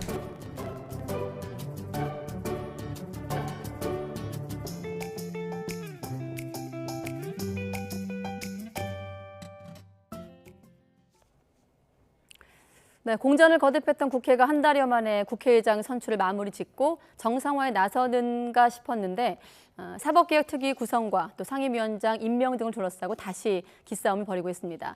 여기에다 국민의힘 앞서 만나봤습니다만 이준석 대표 성상납 의혹 관련 윤리위 징계 여부를 앞두고 뒤숭숭하고 또 더불어민주당은 전당대회 경선 룰 때문에 내용이 깊어지고 있습니다. 고물가의 경기 침체까지 경기 위기에도 불구하고 이런 거대 양당 행보에 비판이 제기되고 있는 가운데 국회 내 소수 야당으로 견제 목소리 열심히 내고 계신 두 분 모셨습니다. 네, 정의당 장혜영 의원, 네, 시대전환의 조정훈 의원 두 분과 함께하겠습니다. 네, 안녕하십니까? 안녕하세요. 네. 안녕하세요. 제가 두 분 모시고 너무 벅찼나 봐요. 숨이 좀 찼는데 사실 조금 다른 시선으로 좀 오늘 정치를 보기 위해 두 분 모셨는데 거꾸로 두 분을 왜 불렀을까요, 저희가? 아무래도 지금까지 언론에서 주로 네. 국민의힘과 더불어민주당의 목소리들만 또 네. 그런 정쟁의 당사자들로서 지나치게 표현이 되어 왔기 때문에 네. 소수 야당으로서 좀 균형 잡힌 시각으로 여러 가지 문제들의 이야기를 좀 요청하신다는 의미라고 저는 생각하고 왔습니다. 네, 의원님은요? 예, 그 세상에 재밌는 게 불구경하고 쌈구경인데요. 네. 지금 여야가 하고 있는 싸움이 지긋지긋하신 것 같습니다. 그리고 그 싸움이 그 싸움이고 내 삶에 도움이 안 되는 정치만 만들고 있어서 그런 다른 사람 좀 없나 하는 그런 국민들의 생각을 YTN에서 반영하신 게 아닌가 합니다. 네, 알겠습니다. 균형감 있는 시각, 말씀하신 그대로 그 목적으로 두 분을 모셨습니다. 네, 한번 들어보도록 하겠습니다. 지금 앞서 저희 이준석 대표 출연도 두 분이 대기하시면서 보셨는데 지금 사실 이례적인 일이거든요. 당 대표였던 윤리위 징계심사 하루 앞두고 있는 지금의 어떤 국민의힘 내부 상황 어떻게 보고 계세요? 일단 뭐 이걸 윤핵관, 소위 윤핵관과 이준석 대표 사이의 어떤 이제 권력 다툼, 파워 게임으로 해석하는 목소리도 있지만 네. 저는 사안 자체에 일단 집중을 해야 된다는 생각을 좀 더 가지고 있고요. 네. 그러니까 성상납이라고 하는 사안과 그리고 증거인멸교사라고 하는 두 개의 의혹이 있는데 사실 전자의 경우는 경찰에서 수사를 해야 되는 영역이고 네. 윤리위에서도 그 부분은 수사의 영역이라는 걸 명확하게 예. 하고 있죠. 그러면 증거인멸교사라고 하는 의혹이 있었느냐라고 하는 부분에서 적어도 이 당대표 정무실장을 맡고 있었던 김철근 실장의 경우에는 징계가 개시될 정도의 어떤 개연성은 윤리위에서 판단을 하셨다라고 보는 게 저는 합리적이라고 봅니다. 그렇다면 중요한 것은 지금 여당의 개혁을 부르짖었던 대표가 이런 뭐 성상납 그리고 또 이런 증거인멸 교사라고 하는 도덕성 의혹을 받고 있기 때문에 이 부분에 있어서 국민적으로 시원하게 의혹이 해소되었는가라는 질문이 전 제일 중요하다고 보고 네. 그것에 있어서 미진함이 있었고 앞선 인터뷰에서도 사실은 그 의혹이 깨끗하게 해소되지 않았다고 생각합니다. 네. 여기에 대해서 지금 뭐 이준석 대표 같은 여러 가지 뭐 입장을 밝혔는데 아까 본인에게도 물어봤습니다만 손절 아니라 익절이다 이런 표현도 쓰고 지금의 어떤 국민의힘의 당내 상황, 대표의 어떤 거취 문제 어떻게 보십니까? 네, 대통령이 집권하신 지 아직 100일도 안 됐죠. 네. 집권 여당의 당대표로서 해야 될 가장 중요한 책임 가장 우선적인 것은 국정 운영을 위한 지원 또는 운영이라고 저는 생각합니다. 그런데 지금 당대표의 윤리성, 도덕성 문제로 지금 시비가 붙었고요. 모든 뉴스를 다 빨아들이고 있습니다. 아까 민생 문제를 말씀하셨지만 정치 뉴스에서 민생 문제를 다루기가 참 어려운 상황이 돼버렸습니다. 네. 집권 여당 당대표로서 정치가 이기고 지는 게임 이상이라는 인식을 좀 하셨으면 좋겠습니다. 그리고 내일 7시라고 하셨는데 이게 무슨 전 국민이 집중해야 되는 무슨 재판 결과 같은 느낌이 듭니다. 제가 한 가지 국민의힘에 진짜 요청하고 싶은 건 네. 소위 사실관계를 정말 명명백백히 공개하셨으면 좋겠습니다. 그래서 국민들이 판단하시고 국민들 여러분들이 갖고 계신 상식, 윤리의식, 도덕적인 기준들을 통해서 국민들이 평가하시면 이 문제는 수그러들 것이라고 생각합니다. 지금 양쪽 주장이 다 다르지 않습니까? 네. 마치 보이지 않는 그 박스에 손을 넣어서 이게 코끼리 다리인가 코끼리 머리인가 지금 이러고 있거든요. 전혀 생산적이지 않고 지금 어려운 민생에 도움이 되지 않는 담론이다. 그래서 공인으로서 책임을 지고 자기의 그 사실관계를 밝힐 수 있다면 이준석 대표가 떳떳하다고 한다면 윤리위원회 요청을 해서 사실관계를 공개해라. 정말 미공개로 하지 말고 공개로 해라. 그리고 나서 그 다음 날 여론이 어떻게 움직이는지 보고 정치인으로서 여당 대표로서 책임을 져야 된다. 그리고 만약에 국민이 별거 아니었네 했으면 이걸 몰아붙인 사람들도 반대로 책임을 져야 된다라고 생각합니다. 네, 사실관계를 좀 명백히 밝혀야 된다는 것에 대해서는 두 분이 공감을 하셨습니다. 자, 민주당 얘기도 좀 해보겠습니다. 박지원 전 비대위원장의 출마를 놓고 일단 말이 많았고 일단은 박 전 위원장을 예외로 좀 인정할 만한 사유가 없다라고 이제 비대위 결론이 내려졌거든요. 이 상황은 어떻게 지켜보고 계세요? 뭐 이제 당원 당규에 있어서는 우상호 위원장의 말이 원칙적으로 맞죠. 네. 이제 입당 후 6개월이 지나야 피선거권이 생긴다고 하는 것이 기본일 텐데 박 위원장이 이제 투표를 통해서 선출이 됐다고 하지만 이제 비대위원장 인준 투표이기는 했어요. 그런데 저는 본질은 네. 민주당이 박 위원장이 활동할 수 있는 공간을 열어줄 수 있는 수단이 있음에도 불구하고 열어주지 않기로 결정했다라고 하는 부분이라고 봅니다. 그런데 이제 민주당이 변해야 된다, 좀 더 국민 곁으로 다가가야 된다라는 얘기들은 하지만 박지원도 끌어안지 못하는 민주당이 어떻게 국민을 다 끌어안을 수 있을까? 수많은 국민들이 생각이 다르고 방법이 다른데 이 부분에 있어서 저는 좀 너무 속 좁은 모습을 보이지 않았나. 활동하고 다른 목소리를 내고 선택을 받을 수 있는 기회는 제공했어야 된다는 생각이 듭니다. 박 전 위원장을 끌어안을 공간이 있다고 말씀하셨거든요. 네. 민주당 기성세대 정치인들, 586 운동권, 97 후보들 마음이 좁쌀 같다고 생각합니다. 지선, 대선 다 지고 지금 새로운 사람들 영입해가지고 어떻게 해보고 싶어 하는데 6개월 동안 실컷 활용하더니 이제 권력의 핵심 달걀에 노른자로 들어오니까 네. 넌 달걀 흰자만 먹어. 노른자는 우리 거야. 지금 이런 거거든요. 정말 좁쌀 같은 마음이다라는 생각을 하고요. 이런 마음으로 정치를 하면 국민들이 절대로 민주당이 왜 다시 집권해야 되는지 이유를 확신할 수 없다라는 생각을 합니다. 네, 아까 이준석 대표가 나와서 뭐라 그랬냐면 이 당의 문화라는 표현을 썼거든요. 국민의힘의 어떤 뿌리 깊은 문화라는 표현을 썼는데 지금 물론 결은 다르고 각자 어떤 청년 리더십이 갖고 있는 위기가 좀 다릅니다만은 또 이준석 대표 같은 경우는 말씀하신 대로 사실관계도 좀 봐야 되지만 지금 이를테면 정치권 큰 틀 안에서 청년 리더십들이 좀 위협을 받고 있는 상황이거든요. 네. 좀 변화를 좀 가기 위한 과정이 있었는데 두 분이 좀 지켜보시는 게 좀 남다를 것 같아요. 네. 일단 청년 정치인 그리고 청년이 아니라고 하더라도 이제 도전자를 뱉어내는 기득권이라고 하는 게 공고한 것은 분명히 하나의 이제 문제로 있다고 생각하는데 네. 뭐 앵커님 짚어주신 것처럼 이제 박지원 대표가 처한 상황과 이준석 대표가 처한 상황은 그 본질이 좀 다르기 네. 때문에 한 사람은 성상납 의혹으로 된 것이고 다른 한 사람은 당에서 다른 목소리를 냈기 때문에 뱉어내지고 있는 것이라서 두 가지는 좀 분리해서 같은 토사구팽이라고 취급하고 싶지는 않습니다. 네.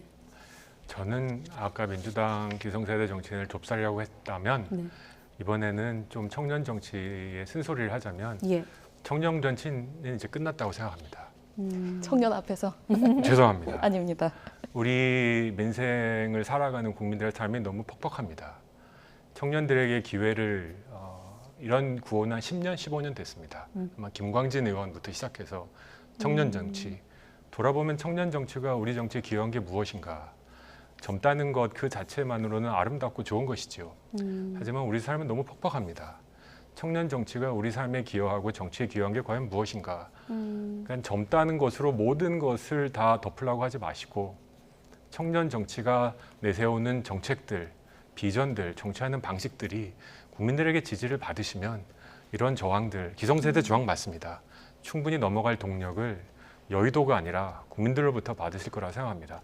박지원 위원장님 지금 민주당에서 출가 불만 내시면 탈당해서 창당하십시오. 창당해 보십시오. 그럼 창당이 되면 네. 국민들이 지지하는 겁니다. 그럼 다음 총선에서 당대표로 당당하게 선거하시면 되지 않습니까? 왜 민주당 밑에 붙어가지고 민주당 아니면 안 됩니까? 저는 그런 정치, 정말 박지원 위원장이 정치를 끝까지 하고 싶다면 탈당하시고 창당하겠다. 그러면 좀 당원 정말 많이 모이지 않을까요? 탈당해서 창당하라라는 창당하라. 주문하셨어요. 여기 저 반박하실 혹시? 8월 29일 네. 민주당 전당대회 하는 날 창당대회 하십시오. 그러면 기자님들 거기 더 많이 갈 겁니다. 그게 청년 정치다. 그게 청년 정치 나온 거라고 생각합니다. 뭐 하나의 시각일 수는 있다고 보는데 저는 약간 꼰대와 꼰대 아님의 경계를 걷고 계시다고 생각합니다. 네. 왜냐하면 지금 화면 보시면서 조정은 의원도 청년 정치인으로 보신 분들도 계실 것 같아서 제가 한번 확인 차원에서 질문을 드려보겠습니다. 자, 그럼 본격적으로 국회 얘기로 좀 넘어가 보겠습니다. 지금 서로 통 큰 양보를 내가 했다 그러면서 이제 국회의장 선출까지 합의를 하고 정상화에 나섰다고 이제 주장을 하고 있거든요. 자, 국회의장 선출만 마무리됐지 사실은 여전히 진통이고 뭐 갈등의 불씨가 남아 있는 상황인데 관련 녹취부터 한번 듣고 나서 두 분과 이어가겠습니다. 국회의장 뽑고 상임위원장 뽑으면 원구성이 되는 거예요. 그리고 국회는 자연시효로 국회법에 따라서 운영이 되는 겁니다. 그런데 그렇게 간단하게 운영할 수 있음에도 불구하고 민주당이 사개특위 자신들이 꼭 해야 되겠다는 이런 걸 갖고 자꾸만 정쟁의 소재로 만드는 거예요, 민주당이. 진짜 민생, 말로만 민생 걱정하고 떠들지 말고 진짜 민생을 생각하고 국민을 생각한다면은 상임위부터 가동시켜요. 법사위와 예결위 등 국회 제2선진화를 위한 개혁, 사법개혁특위의 정상 가동 등 넘어야 할 산이 아직 남았습니다. 약속 대 약속, 합의 대 합의 이행으로 여야의 무너진 신뢰를 회복한다면 국회의 전면적 정상화는 당장이라도 이루어질 것입니다. 정치 보복 같은 정쟁으로 낭비할 시간은 없습니다. 국회가 국민을 위한 민생의 장으로 거듭날 수 있도록 여당의 태도 변화와 협력을 촉구합니다. 네, 서로 생색내는 걸 바라보는 두 분의 표정이 좀 나갔으면 좋았을 텐데 못 나가서 아쉽고 일단 결론은 사개특위위원을 민주당은 7대 5대 1로 구성을 하고 위원장은 민주당이 맡겠다고 하는 상황이고 국민의힘은 특위 구성을 5대 5로 하고 위원장을 내가 맡겠다 이런 그러면 결국 다시 또 원점이고 평행선이 아닌가 싶은데 여기 이걸 바라보는 두 분의 시각도 궁금한데요. 네. 또 여전히 민생은 뒷전이고 정쟁만 앞세우고 있다는 전형적인 모습이고요. 서로 네. 자기에게 유리한 얘기만 반복하고 있다고 생각합니다. 민주당 안대로 가게 되면 그냥 네. 모든 게 다 민주당 하자는 대로 또 가게 되고요. 국민의힘 안대로 가게 되면 회의 자체의 개최도 사실은 불투명하다고 생각합니다. 그래서 원구성을 볼모로 삼아가지고 이런 지루한 치킨 게임을 도대체 언제까지 하실 건지 좀 여쭤보고 싶고요. 네. 그럼 객관적으로 볼 때는 지금은 누가 조금 더 양보한 것 같아요? 그런 건 없다고 생각합니다. 둘 다 양보하고 있지 않다고 생각해요. 네. 어제 식당에서 식사를 하는데 식당 주인분께 국회가 드디어 열렸습니다. 그랬더니 그분이 뭐라고 하시냐면 네. 국회가 닫았었나요? 네. 지하철은 하루만 멈추면 국민들이 난리가 나십니다. 30 며칠 국회가 멈췄지만 국민 여러분들은 국회가 멈췄는지도 모르고 계신 분들이 많으십니다. 정치의 효용, 국회의 효용감이 이렇게 떨어지고 있습니다. 네. 원구성 말씀을 하셨는데 원구성은 전통적으로 소수당이 다수당을 압박하는 모습이었습니다. 국회의장을 당연히 다수당이 가져가니까 소수당이 견제 장치들을 마련하기 위한 협상이 원구성 협상이었습니다. 이번에는 다수당이 소수당을 압박하는 모양입니다. 사개특위에 동의하지 않으면 원구성하지 않겠다. 다수당이 어떻게 원구성을 가지고 소수당을 압박하는 이런 정치를 할 수 있는지 저는 이건 잘못됐다고 생각합니다. 국회의장을 갖고 계시고 민주당의 피가 흐른다는 국회의장을 지금 선임하셨고 직권상정 권한이 있습니다. 법사위 다 제낄 수 있는 권한이 있습니다. 굳이 저는 표현하자면 이번 협의는 소수당의 얘기를 충분히 반영하는 방식에서 하루라도 빨리 원구성을 마무리해야 된다고 생각합니다. 그 소수당의 의견이라고 하면 구체적으로 어떤 걸까요? 사개특위도 저는 5대 5로 할 수 있다고 생각합니다. 사개특위를 자꾸 이 조건으로 거는 것은 검수완박을 통해서 자신들이 무리한 밀어붙인 이런 권리, 이런 개혁안들 소위 이것들이 다시 원위치로 올까 두려운 거에 대한 안전장치라고 생각하는데요. 원구성과 검찰개혁을 연동시키는 것은 저는 절대 반대합니다. 어떻게 하나의 개혁 이슈를 22대 국회 하반기 개원이라는 그런 어마어마한 이슈하고 연결시킬 수 있는가. 그러니까 무언가 지금 뒤에 불편한 것이 없으면 그렇게 할 수 없다고 생각합니다. 네. 다수당답게 소수당이 요구하는 것을 안전장치들을 마련해줘도 전반기에 하셨던 것처럼 다수당이 진짜 원하면 본회의장에서 다 통과시킬 수 있지 않습니까? 그래서 하루빨리 원구성을 마무리하기를 요청드립니다. 네. 앞서 박지원 전 위원장 얘기할 때 조금 얘기를 했습니다만 민주당은 전당대회 예비경선 룰 놓고 또 당내 분란이 심각한 상황인데 이 질문도 드리면 전준희가 마련한 안에 대해서 비대위가 또 스톱을 잠깐 멈췄다가 다시 또 이제 절충안을 마련했거든요. 여론조사 30% 그대로 추진하자까지 왔는데 이건 어떻게 좀 볼 수 있을까요?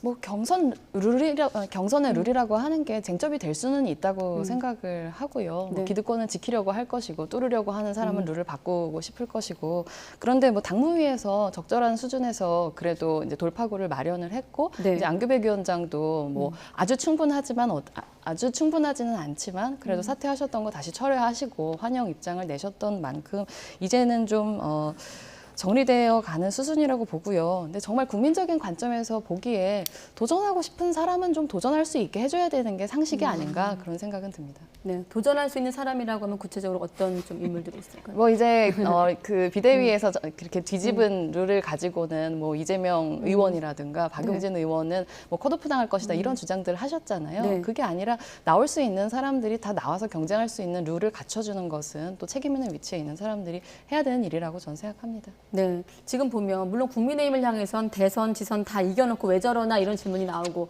민주당을 향해선 대선, 지선 다 졌는데 또 지금 민주당 행보에 대해서도 바람직하지 못하다 이런 평이 나오고 있는데 이런 진통을 좀 이겨내고 전당대회까지 무사히 치를 수 있을까요?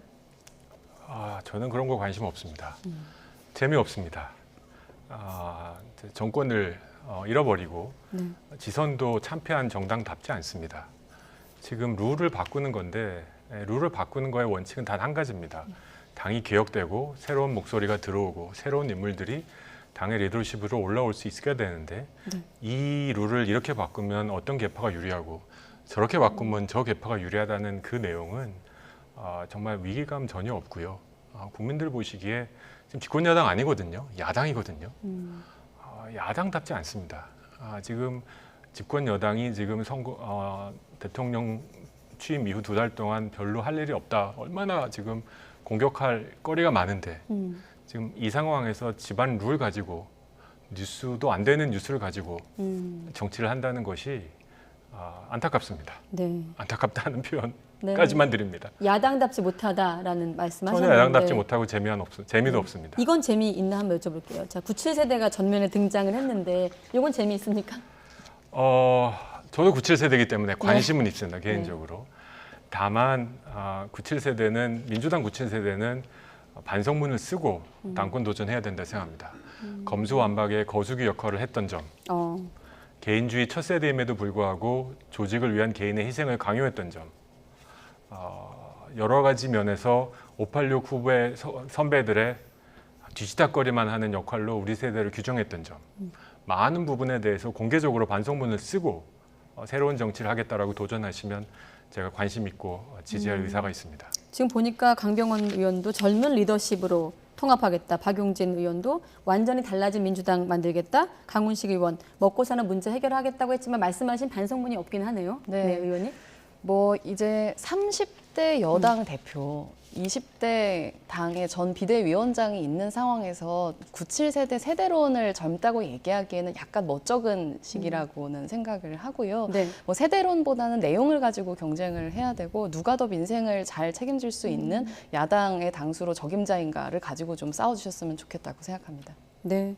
자, 그럼 대정부 관련 질문으로 또 이어가 보겠습니다. 이 부분도 두 분의 의견이 궁금한데 사실 취임한 지 2달이 채 못 돼가는 이른바 뭐 허니문 기간을 찾아볼 수 없을 만큼 이를테면 데드크로스가 나왔고 아까 여기에 대해서 이제 원인을 좀 조사한 여론조사까지 아까 이준석 대표한테도 물어봤습니다만 두 분은 어떻게 보십니까? 가장 큰 원인이 뭐 당내 분란도 있을 것이고 인선 문제 또 대통령의 어떤 발언 논란 여러 가지 있는데 어디에 있다고 보십니까? 저는 간단하게 2가지에 있다고 생각합니다. 첫째, 윤석열 정부가 운동장을 굉장히 좁게 쓰고 있습니다.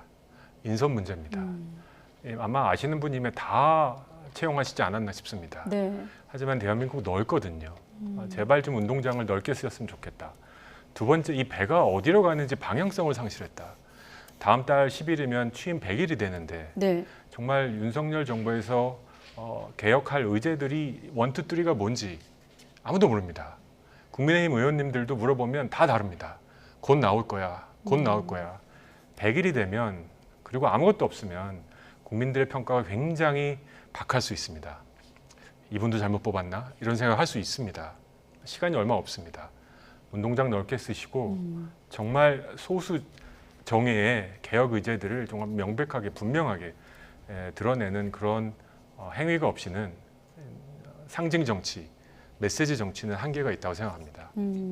운동장을 넓게 쓰지 못하다. 바꿔 말하면 2달 동안 지지자 말고 다른 비지지자를 좀 끌어들일 매력이 없었다. 이렇게 해석할 수 있을까요? 신선하다, 재밌다. 인선도 재밌어야 되거든요. 네. 아, 이런 인물이 있었구나. 저런 사람이 저기 있었구나. 근데 노잼. 능력 갖고 정치를 하면 아마 AI가 제일 잘할 겁니다.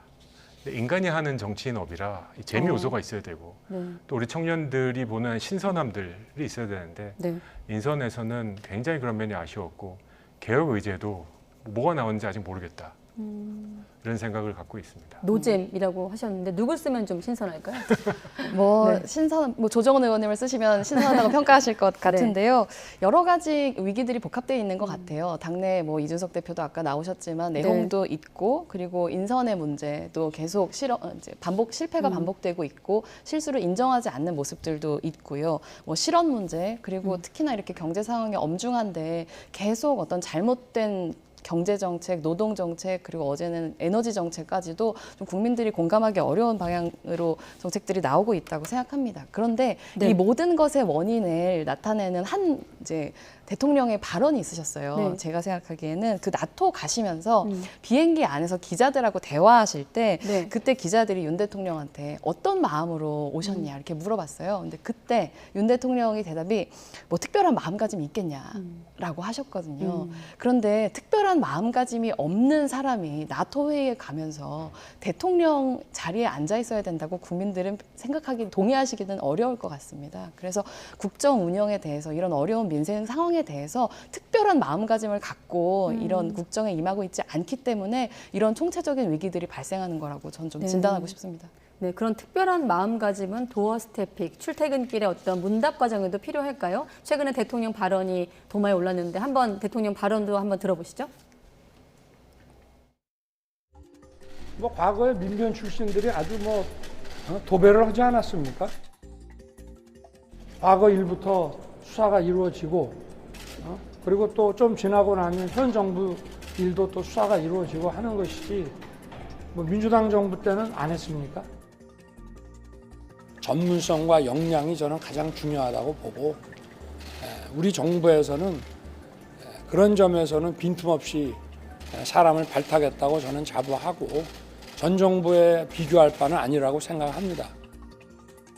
그럼 전 정권에 그 지명된 장관 중에 이렇게 훌륭한 사람 봤어요?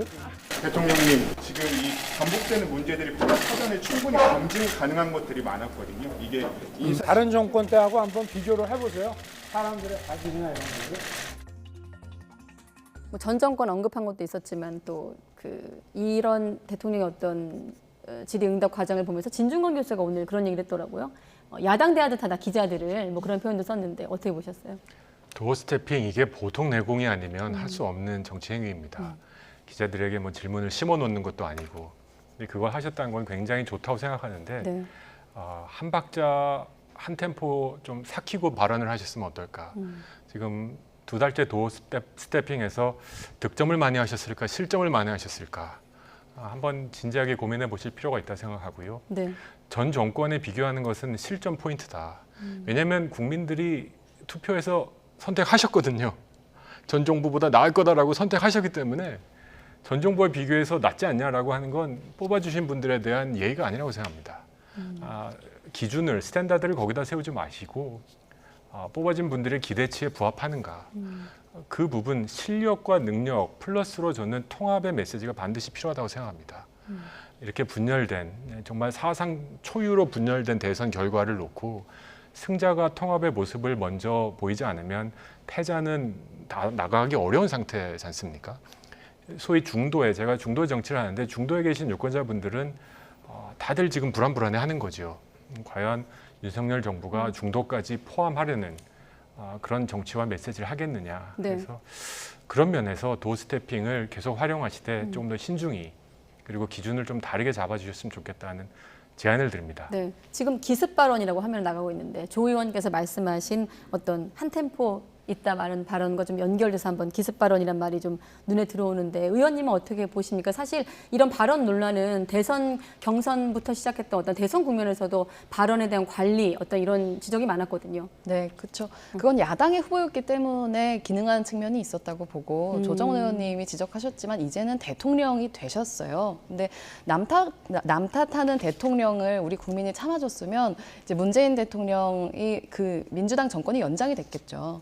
남 탓하라고 대통령을 뽑은 것은 아닌데 실력을 묻고 있는데 남 탓으로 계속 대답을 연명하시는 것은 전혀 국민들에게 인정받을 수 있는 행보가 아니라고 생각하고요. 그러니까 선거 평가 때도 명확하게 나왔지만 윤석열 당시 후보 당시에 국민의힘이 잘해서가 아니라 민주당이 못해서 됐다고 하는 사실을 너무 빨리 잊어버리고 계신 것 같습니다. 네, 시간 다 됐는데 좀 두 분 의견 궁금해서 마지막으로 여쭤보면 지금 또 이번 나토 순방에 김건희 여사 지인이 공무수행을 한 점에 논란이 일고 있거든요. 지난번 이제 봉화마을과 연결되는 부분도 있는데 짧게 여쭤보면 이 부분도 좀 관리가 필요하다고 보십니까? 필요하죠. 원래 대통령 당선되고 첫 번째 해외 순방은 무조건 지지율이 올라가는 행위입니다. 예외 없이 올라갔었는데 이번에는 약간 애매하죠. 실점 포인트도 많았고요. 저는 그 과정에서 이번 여러 가지 이유로 정치적인 부적절함이 있었다고 생각합니다. 법률적인 부적절함은 없을지 몰라도 네. 그러면 깔끔히 털고 가시라. 빨리. 부적절했다. 유념하겠다. 그럼 넘어갑니다. 근데 이거 계속 별일 없다 하면 일주일 열흘 갈 겁니다. 한 5% 까먹을 겁니다. 그러지 마시고 한번 고개 숙이시고 부적절했다. 처음이다. 다음 잘하겠다. 이러시면 됩니다. 정치에서 생각보다 중요한 게 사과입니다. 사과 못하는 정치하다가 많이 실패합니다. 저도 간단하게 말씀드리면 공무는 공직 체계 안에서 이루어져야 한다라고 하는 간단한 원칙을 좀 확인하고 싶고요. 네. 그래야 하는 이유는 권한과 책임이 그래야 분명해지기 때문입니다. 원래 윤 후보 당시에는 김건희 여사가 활동을 하지 않을 거라고 공언한 바 있는데 그 말을 깨고 지금 활동을 하고 있기 때문에 제2부속실 문제가 계속 반복되는 거라고 생각합니다. 활동을 계속 하실 거라면 명확하게 그걸 담당하는 제2부속실 그 공약 철회하시고 그리고 설치하셔서 책임과 권한 속에서 활동하시기 바랍니다. 네, 오늘 두 분을 통해서 좀 새로운 시선으로 정치권을 바라봤는데 저희가 두 분을 모신 어떤 그 이유를 시청자분들도 공감했는지 좀 궁금하네요. 네, 정의당 장혜영 의원, 또 시대 전환 조정훈 의원 두 분과 함께했습니다. 고맙습니다. 고맙습니다. 감사합니다.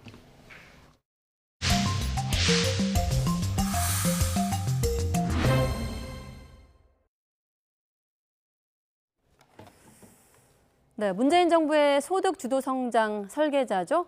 홍장표 한국개발연구원 KDI 원장이 자신의 사퇴를 촉구한 한덕수 총리를 겨냥해서 크게 실망했다는 입장을 밝혔습니다. 자신의 임기는 법률로 정해져 있다고 했지만 YTN 취재진에겐 사퇴 의사를 밝힌 것으로 봐달라고 전하고 있습니다. 취재기자 연결해 보겠습니다. 권남기 기자. 네, 경제부입니다. 네, 그러니까 홍장표 원장이 한덕수 총리한테 직설적으로 크게 실망했다는 입장을 낸 건데 취재 결과 사퇴 의사로 밝힌 걸로 봐도 된다는 얘기입니까?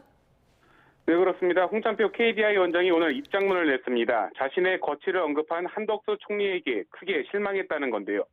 한 총리가 자신의 의견에 귀를 닫겠다면 KDI 원장으로 남아있을 필요는 없다고 밝혔습니다. 다만 국책연구기관은 자율성과 중립성을 보장하기 위해 원장의 임기를 법률로 정하고 있다고 강조했는데요. 홍 원장은 이에 대해 YTN 취재진에게 사퇴 의사를 밝힌 것으로 봐달라고 설명했습니다. 홍 원장은 문재인 정부의 초대 경제수석이자 대통령 직속 소득주도성장 특별위원회 위원장을 지냈습니다. 이후 문정부 임기를 1년 남긴 지난해 5월 KDI 원장으로 취임했는데요. 정권이 바뀐 뒤 최근 정부와 여권으로부터 여러 차례 사퇴 압박을 받아왔습니다. 한덕수 국무총리는 지난달 28일 기자간담회에서 소득주도성장 설계자가 KDI 원장으로 있는 건 말이 안 된다며 바꿔야 한다. 윤석열 정부랑 너무 안 맞는다는 얘기를 꺼냈습니다. 이 밖에 송원석 국민의힘 원내수석 부대표 등도 공개적으로 사퇴를 압박했는데요. KDI 원장은 한국개발연구원법 등에 의해 임기 3년이 보장되기 때문에 스스로 사퇴하지 않는 한 홍장표 원장은 앞으로 2년, 2024년 5월 30일까지 임기가 보장됩니다. 지금까지 경제부에서 전해드렸습니다. 네, 어제 한강 하구에서 발견된 남자아이 시신은 낡은 고무줄 반바지만 몸에 걸치고 있었던 것으로 확인되고 있습니다. 경찰은 최근 폭우가 내린 북한에서 시신이 떠내려왔을 가능성을 보고 조사하고 있습니다. 황보혜경 기자가 보도합니다. 경기 김포시 한강 하구에서 발견된 남자아이 시신. 10살이 채 안 돼 보이는 아동은 이미 몸 곳곳이 부패했고 지문은 남아있지 않았습니다. 경찰이 전국 실종 아동과 일일이 대조해봤지만 명확하게 일치하는 사례는 없었습니다. 접경 지역에서 발견된 만큼 최근 폭우가 내린 북한에서 호우 피해 등을 입고 떠밀려왔을 가능성도 제기됐습니다. 북한은 바로 보이잖아요. 북한에서 넘어오는 가능성은 있죠. 바닷물이 불어났다 줄어들었다는 게 두 번 이루어지잖아요. 시체가 떠내려서 들어오는 경우도 있다고 하더라고요. 발견 당시 아동은 상의 없이 빨간 반바지만 걸친 상태였는데 옷에 상표나 라벨은 붙어있지 않았습니다. 경찰 관계자는 옷이 낡은 데다 국내에서 보기 드문 고무줄 바지 형태였다고 설명했습니다. 그러면서 접경 지역에선 북에서 내려온 시신이 종종 발견되는 만큼 국립과학수사연구원에 섬유 감정을 의뢰하고 사고 지점 조류나 해류 방향을 확인해 볼 예정이라고 밝혔습니다. 국과수는 시신의 특별한 외상이나 골절, 장기 손상 등은 발견되지 않았다는 1차 구두 소견을 냈습니다. 다만 경찰은 아동학대 등 범죄에 연루됐을 가능성도 열어두고 시신의 신원과 사망 원인을 파악하는 데 주력할 방침입니다. YTN 황보혜경입니다. 네. 낯설긴 합니다만 군대 은어로 이른바 전역방이라고 들어보셨습니까? 전역을 앞둔 병사에게 사회로의 복귀를 축하하고 또 헤어짐의 아쉬움을 전한다는 명분으로 이루어지는 폭력 행위입니다. 최근 해군 일함대에서 2시간 넘게 술까지 먹어가며 집단 구타를 해 4주 진단을 받은 사건이 YTN 취재로 밝혀졌는데요. 지금 황윤태 기자에게 직접 현장 이야기 들어보도록 하겠습니다. 어서 오십시오. 일단 전역을 축하한다는 의미이긴 한데 집단 구타가 이루어졌습니다. 이거 어떤 내용인지 좀 설명을 해주시죠. 네, 먼저 사진부터 보시겠습니다. 네. 지난달 17일 해군 일함대에서 군복무를 마친 22살 A씨의 전역 직후 사진입니다. 보시면 어깨와 오른팔에 군데군데 멍이 들어있는 것을 확인하실 수가 있습니다. 보여드리기는 어렵지만 엉덩이 아래쪽으로는 새파랗게 멍이 들어있었고요. 손가락과 발목에도 각각 심한 구타의 흔적을 확인할 수가 있었습니다. 손가락 정도를 제외하면 옷을 입을 경우에 잘 보이지 않는 부위라는 게 공통점입니다. 이 폭행으로 A씨는 전치 4주 진단을 받고 병원 치료를 받았습니다. 네. 저희 취재진이 전역 후 2주 정도 지나서 A씨를 직접 만나봤는데요. 실제로 만났을 때도 오른팔이 완전히 올라가지 않았고 걸음도 굉장히 불편한 상태였습니다. 아유, 사실 준비하면서 워낙 저는 이제 이 전역방이라는 용어 자체가 낯설기 때문에 두 분께 일반적이냐고 여쭤보려고 했는데 지금 사진을 보니 언급 자체가 좀 불필요하다 이런 생각이 들 정도인데 여러분께 또 양해를 구하면 사실 군대 은어라 이해를 돕기 위해 그대로 전합니다만 방송엔 좀 부적절한 언어겠죠? 전역방. 자, 이 전역방에 가담한 병사들 어떤 폭행을 어떻게 한 겁니까? 구체적으로. 네, 전역방은 보통 저녁 전날 밤에 이루어집니다. 네. 전역방은 그 자체가 원래는 절대로 이루어지면 안 되는 건데요. 저도 군대 생활을 해봤기 때문에 어떤 건지는 정확히는 알고 있는 상황이긴 네. 합니다. 보통 전역방은 함께 근무했던 전우들과 모여서 헤어짐의 아쉬움을 달래고 사회로 복귀하는 걸 축하한다는 명분으로 이루어집니다. 그런데 실상은 명백한 폭력입니다. 육해공군을 막론하고 대부분 부대에서 정도의 차이가 있긴 하지만 이런 행위가 여전히 이루어지고 있습니다. 지난달 16일 해군 일함대 산하 부대에서 이루어진 전역방은 그 정도가 더욱 심했습니다. 저녁 전날 오후부터 A씨를 위협하고 사건 당일 청소 시간에 숨어있던 A씨를 찾아내 생활관에 데리고 간 것으로도 파악이 됐습니다. 네. 먼저 1시간 정도 A씨 침대가 있던 생활관에서 폭행이 이뤄졌고 이후 후임들이 있는 생활관으로 옮겨 또다시 1시간 정도 폭행이 이뤄졌습니다. 결국 2시간 동안 장시간 동안 구타가 이뤄진 겁니다. 그러네요. 어찌됐든 피해자는 군 생활하는 동안은 선임이었을 거 아닙니까? 이렇게 오랜 시간 구타가 이루어졌는데 왜 저항하지 않은 겁니까? 이 폭행이 동기들 사이에서 이뤄졌던 폭행이 주가 됐기 때문입니다. A씨 주장에 따르면 이전부터 동기들에 의한 가혹행위가 있었습니다. 전역방 이전부터 지속적으로 동기들에게서 괴롭힘을 당해왔다는 게 A씨 주장입니다. A씨에 따르면 동기 B씨는 지난 1월 생활관에서 A씨의 목을 10초 정도 조르고 쓰러뜨려 폭행했습니다. 비슷한 시기 B씨는 A씨에게 다른 건으로 협박을 하면서 매점, 흔히 말하면 PX라고 하죠. 매점에서 닭가슴살과 음료수를 사오라고 강요하기도 했다고 합니다. 지난 5월에는 A씨의 생일이었는데요. 생일을 축하한다는 명분으로 엉덩이를 걷어차기도 했습니다. 이런 상황에서 A씨가 전역방 자체를 피하거나 거부하기는 어려워 보였다는 게 판단이었습니다. 직접 A씨 말도 들어보시겠습니다. 맞긴 싫었어요. 근데 그래도 살살 하겠지 싶었죠. 그래도 오늘만 참으면 내일 저녁이니까. 그래. 네. 오늘만 참으면 내일 저녁이니까라는 말이 있었는데 가족분들이 어떻게 들으셨을지 참. 자, 그런데 부대 안에서 A씨한테 술을 먹이기도 했는데 술 자체가 금지된 거 아닙니까? 네, 그렇습니다. 폭행에 가담한 병사는 다른 생활관으로 A씨를 옮겼다고 아까 말씀을 드렸는데요. 네. 후임 병사가 관물대에서 증류주와 고량주, 컵라면을 꺼냈고 컵라면 용기에 술과 라면 스프를 섞어서 마시게 했다는 게 A씨 설명입니다. 네. 이 부대에는 사실 영외 근무지가 있다는데요. 근무 투입 과정에서 외부에서 술을 가져와 밀반입했던 것으로도 알려졌습니다. 이 부분도 A씨 설명 직접 들어보시겠습니다. 후임이 좀 가지고 있던 그 술을 꺼내는 거예요, 갑자기. 이거 자기가 전역한 군생활 좀 잘했던 애들한테 주는 것, 아무한테나 주는 거 아니라고 하면서 술을 아예 마시지 못하는 A씨는 새벽 3시쯤 부대 내 화장실에서 구토를 했고 폭행에 가담하지 않은 다른 후임 병사가 지휘에 보고하면서 사실이 알려졌습니다. 네. 새벽 5시 50분쯤에는 A씨가 폭행 여파로 몸이 아파 잠자리에서 일어나지 못하면서 부대가 부모에게 급하게 연락을 해서 긴급 면담이 이뤄지기도 했습니다. 네, 상황만 들었을 때는 조심스럽긴 하지만 이 전역이라는 건 빌밀뿐이고 가혹행위 연장이 아니었나 이런 생각도 들기도 하는데 네. 해군 수사 어떻게 진행되고 있습니까? 네, 저녁 당일 해군은 사건을 인지하고 수사를 시작했는데요. 해군 군사경찰단 광역수사단은 지난달 28일 7명 가운데 4명을 구속해 수사하고 있습니다. 동기인 병장 3명과 후임인 상병 1명이 구속이 됐는데요. 군 법원 역시 피해가 심각한 만큼 사안이 중대하다고 보고 구속영장을 발부했습니다. 하지만 일부 병사는 아직 혐의를 완전히 부인하고 있는 것으로 알려졌습니다.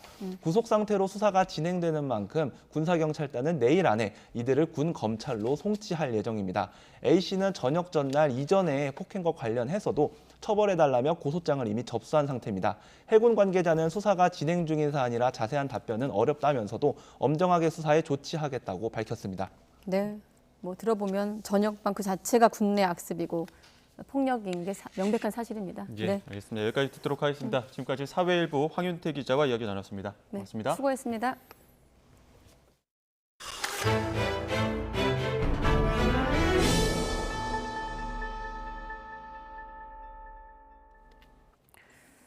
네, 미 해군이 주관하는 세계 최대 해상 기동 훈련, 환태평양 훈련, 림팩이 26개 나라가 참가한 가운데 하와이에서 열리고 있습니다. 네, 태평양 연안 국가들의 연합작전 능력을 향상시키기 위해 마련된 올해 림팩 훈련에 우리 해군은 역대 최대 규모로 참가했습니다. 하와이 현지에서 한현희 기자가 보도합니다. 미국 하와이 진주만에 26개국 함정이 정박해 있습니다. 태평양 해상에서의 연합 작전 능력을 향상시키기 위해 미 해군 주도로 2년에 한 번씩 열리는 환태평양 훈련, 림팩에 참가하기 위해서입니다. 올해는 일본과 호주를 비롯해 26개 나라에서 함정 38척과 잠수함 4척, 항공기 170여 대와 9개국 해병대와 병력 2만 5천여 명이 참가했습니다. 우리나라는 대형 수송함 마라도함을 비롯해 이지스함인 세종대왕함과 한국형 구축함 문무대왕함 등 3척과 1,800톤급 잠수함인 신돌석함을 파견했습니다. 또 한국형 상륙돌격 장갑차 9대, 병력 1,000여 명 등 미국 다음으로 가장 많은 역대 최대 전력이 참가했습니다. 특히 이번 훈련에서는 우리 해군 지휘관이 사상 처음으로 원정 강습 단장을 맡았습니다. 우리 해군 지휘관이 미군 함정에 올라 8개국 수상함 13척과 병력 1,000여 명을 직접 지휘하는 겁니다. 이번에 대한민국 해군이 최대 최고의 전력을 파견한 것은 그만큼 대한민국 해군의 위상이 높아진 것이고 세계 안보에 기여하는 우리 대한민국의 역할 또한 증대되었다고 볼 수 있겠습니다. 원정 강습단은 항공기 등이 적의 거점을 타격하면 상륙작전을 전담하는 임무를 맡고 있는데 정밀 타격과 대공, 대잠 작전, 특수전 등 복잡한 능력이 요구됩니다. 원정 강습당 지휘는 우리 해군의 작전 능력을 인정받았다는 것을 의미할 뿐 아니라 미국의 강력한 동맹이라는 것을 뜻하기도 합니다. This is not an exercise to us. This is prep for combat, sir. 2020년엔 코로나19로 소규모로 진행됐지만 올해는 유도탄 실사격 훈련과 해상 공방전 등 다양한 훈련이 진행됩니다. 장비 숙달과 전술 토의 같은 정박 훈련을 진행하고 있는 참가국들은 오는 11일부터 출항해 하와이 해상에서 본격적인 훈련에 돌입합니다. 미국 하와이에 있는 마라도함에서 YTN 한현입니다. 수학계의 노벨상으로 알려진 필즈상에 한국계 수학자가 최초로 이름을 올리면서 연일 화제가 되고 있습니다. 허준희 교수의 필즈상 수상 소식에 한국의 수학자들은 일생일대의 사건이다, 꿈만 같다, 이건 엄청난 업적이며 기적이다 라고 극찬을 아끼지 않았는데요. 필즈상이 과연 어떤 의미를 갖는지, 그리고 수학계에서 어느 정도의 권위를 갖는지 짚어보겠습니다. 필즈상은 1924년 처음 이 상을 제안한 캐나다 토론토 대학의 필즈 교수의 이름에서 비롯됐습니다. 필즈가 심장마비로 세상을 떠나기 전 생전 직접 남긴 메모에 기반해 상의 방향이 정해졌는데 젊은 수학자에게 주는 상, 특히 40세 이하만 수상이 가능하다는 제한 조건을 달고 지금까지 이어지고 있습니다. 영화 뷰티풀 마인드의 실제 주인공인 존 내시도 내시 균형 이론을 고안해낸 업적으로 필즈상을 받을 뻔했지만 아쉽게 불발됐고, 영화 굿윌 헌팅에서 대학원생들도 어려워하는 문제를 풀어내는 장면처럼 대학생 때 칠판에 적힌 수학의 난제를 풀어낸 존 밀러는 1962년 필즈상을 수상하기도 했죠. 이처럼 20세기 이후 수학의 역사와 흐름은 이 필즈상과 긴밀하게 얽혀 있습니다. 4년에 한 번씩 수여하는 필즈상의 메달은 이런 모습입니다. 앞면에는 고대 그리스의 전설적인 수학자 아르키메데스의 초상과 함께 라틴어로 자신 위로 올라서 세상을 꽉 붙잡아라 라는 문구가 쓰여 있고, 뒷면은 전 세계에서 모인 수학자들의 탁월한 업적에 수여한다라고 적혀 있습니다. 필즈상 상금은 15,000 캐나다 달러로 우리 돈 1,500만 원 정도, 노벨상 상금의 100분의 1에 불과하지만 한 수상자는 필즈상을 젊어서 수상하면 그 후 최고의 수학자로 40년 가까이 오랫동안 대우받으니 이 상금이 적더라도 이후의 재정적 가치는 결코 노벨상 못지않다, 이렇게 평할 정도입니다. 물론 필즈상 수상이 갖는 엄청난 명예와 업적은 상금에 비할 바가 안 되는데요. 그런 만큼 허준희 교수를 향한 국내외 극찬은 더욱 값지게 다가옵니다. 허준희 교수는 시인을 꿈꾸었지만 결국 수학이 같은 일을 한다는 것을 배우게 됐다고 밝히기도 했는데요. 수상 확정 이후 YTN의 소감을 밝혔습니다. 허 교수의 말 직접 들어보겠습니다.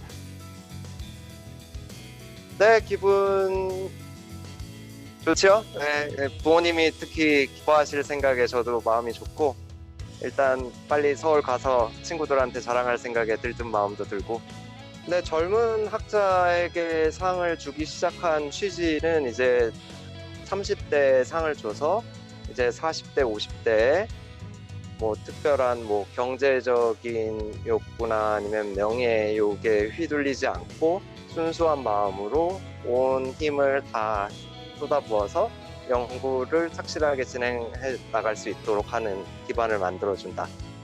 그렇다고 알고 있거든요. 네. 상의 취지에 맞게 맞는 삶을 살 수 있도록 노력해 보겠습니다.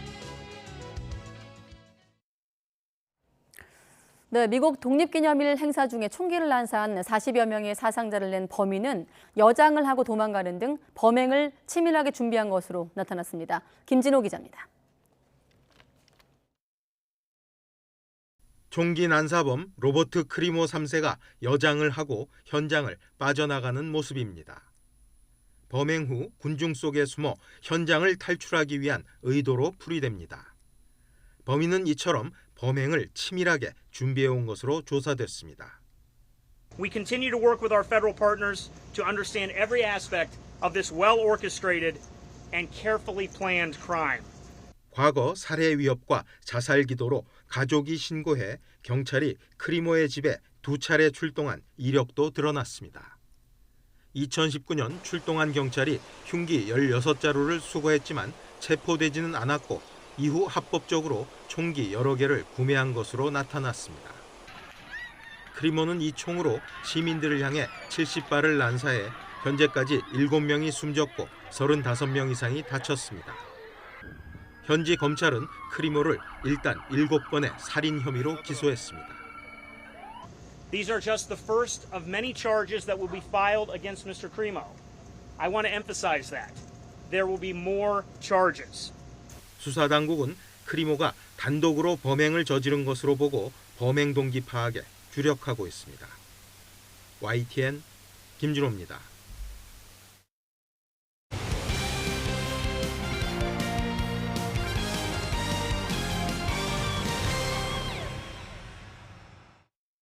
추신수 선수가 불혹의 나이에도 톱 타자 가운데 발군의 성적을 보이고 있습니다. 어제도 팀의 5연승을 이끌었는데요. 신윤정 기자가 보도합니다.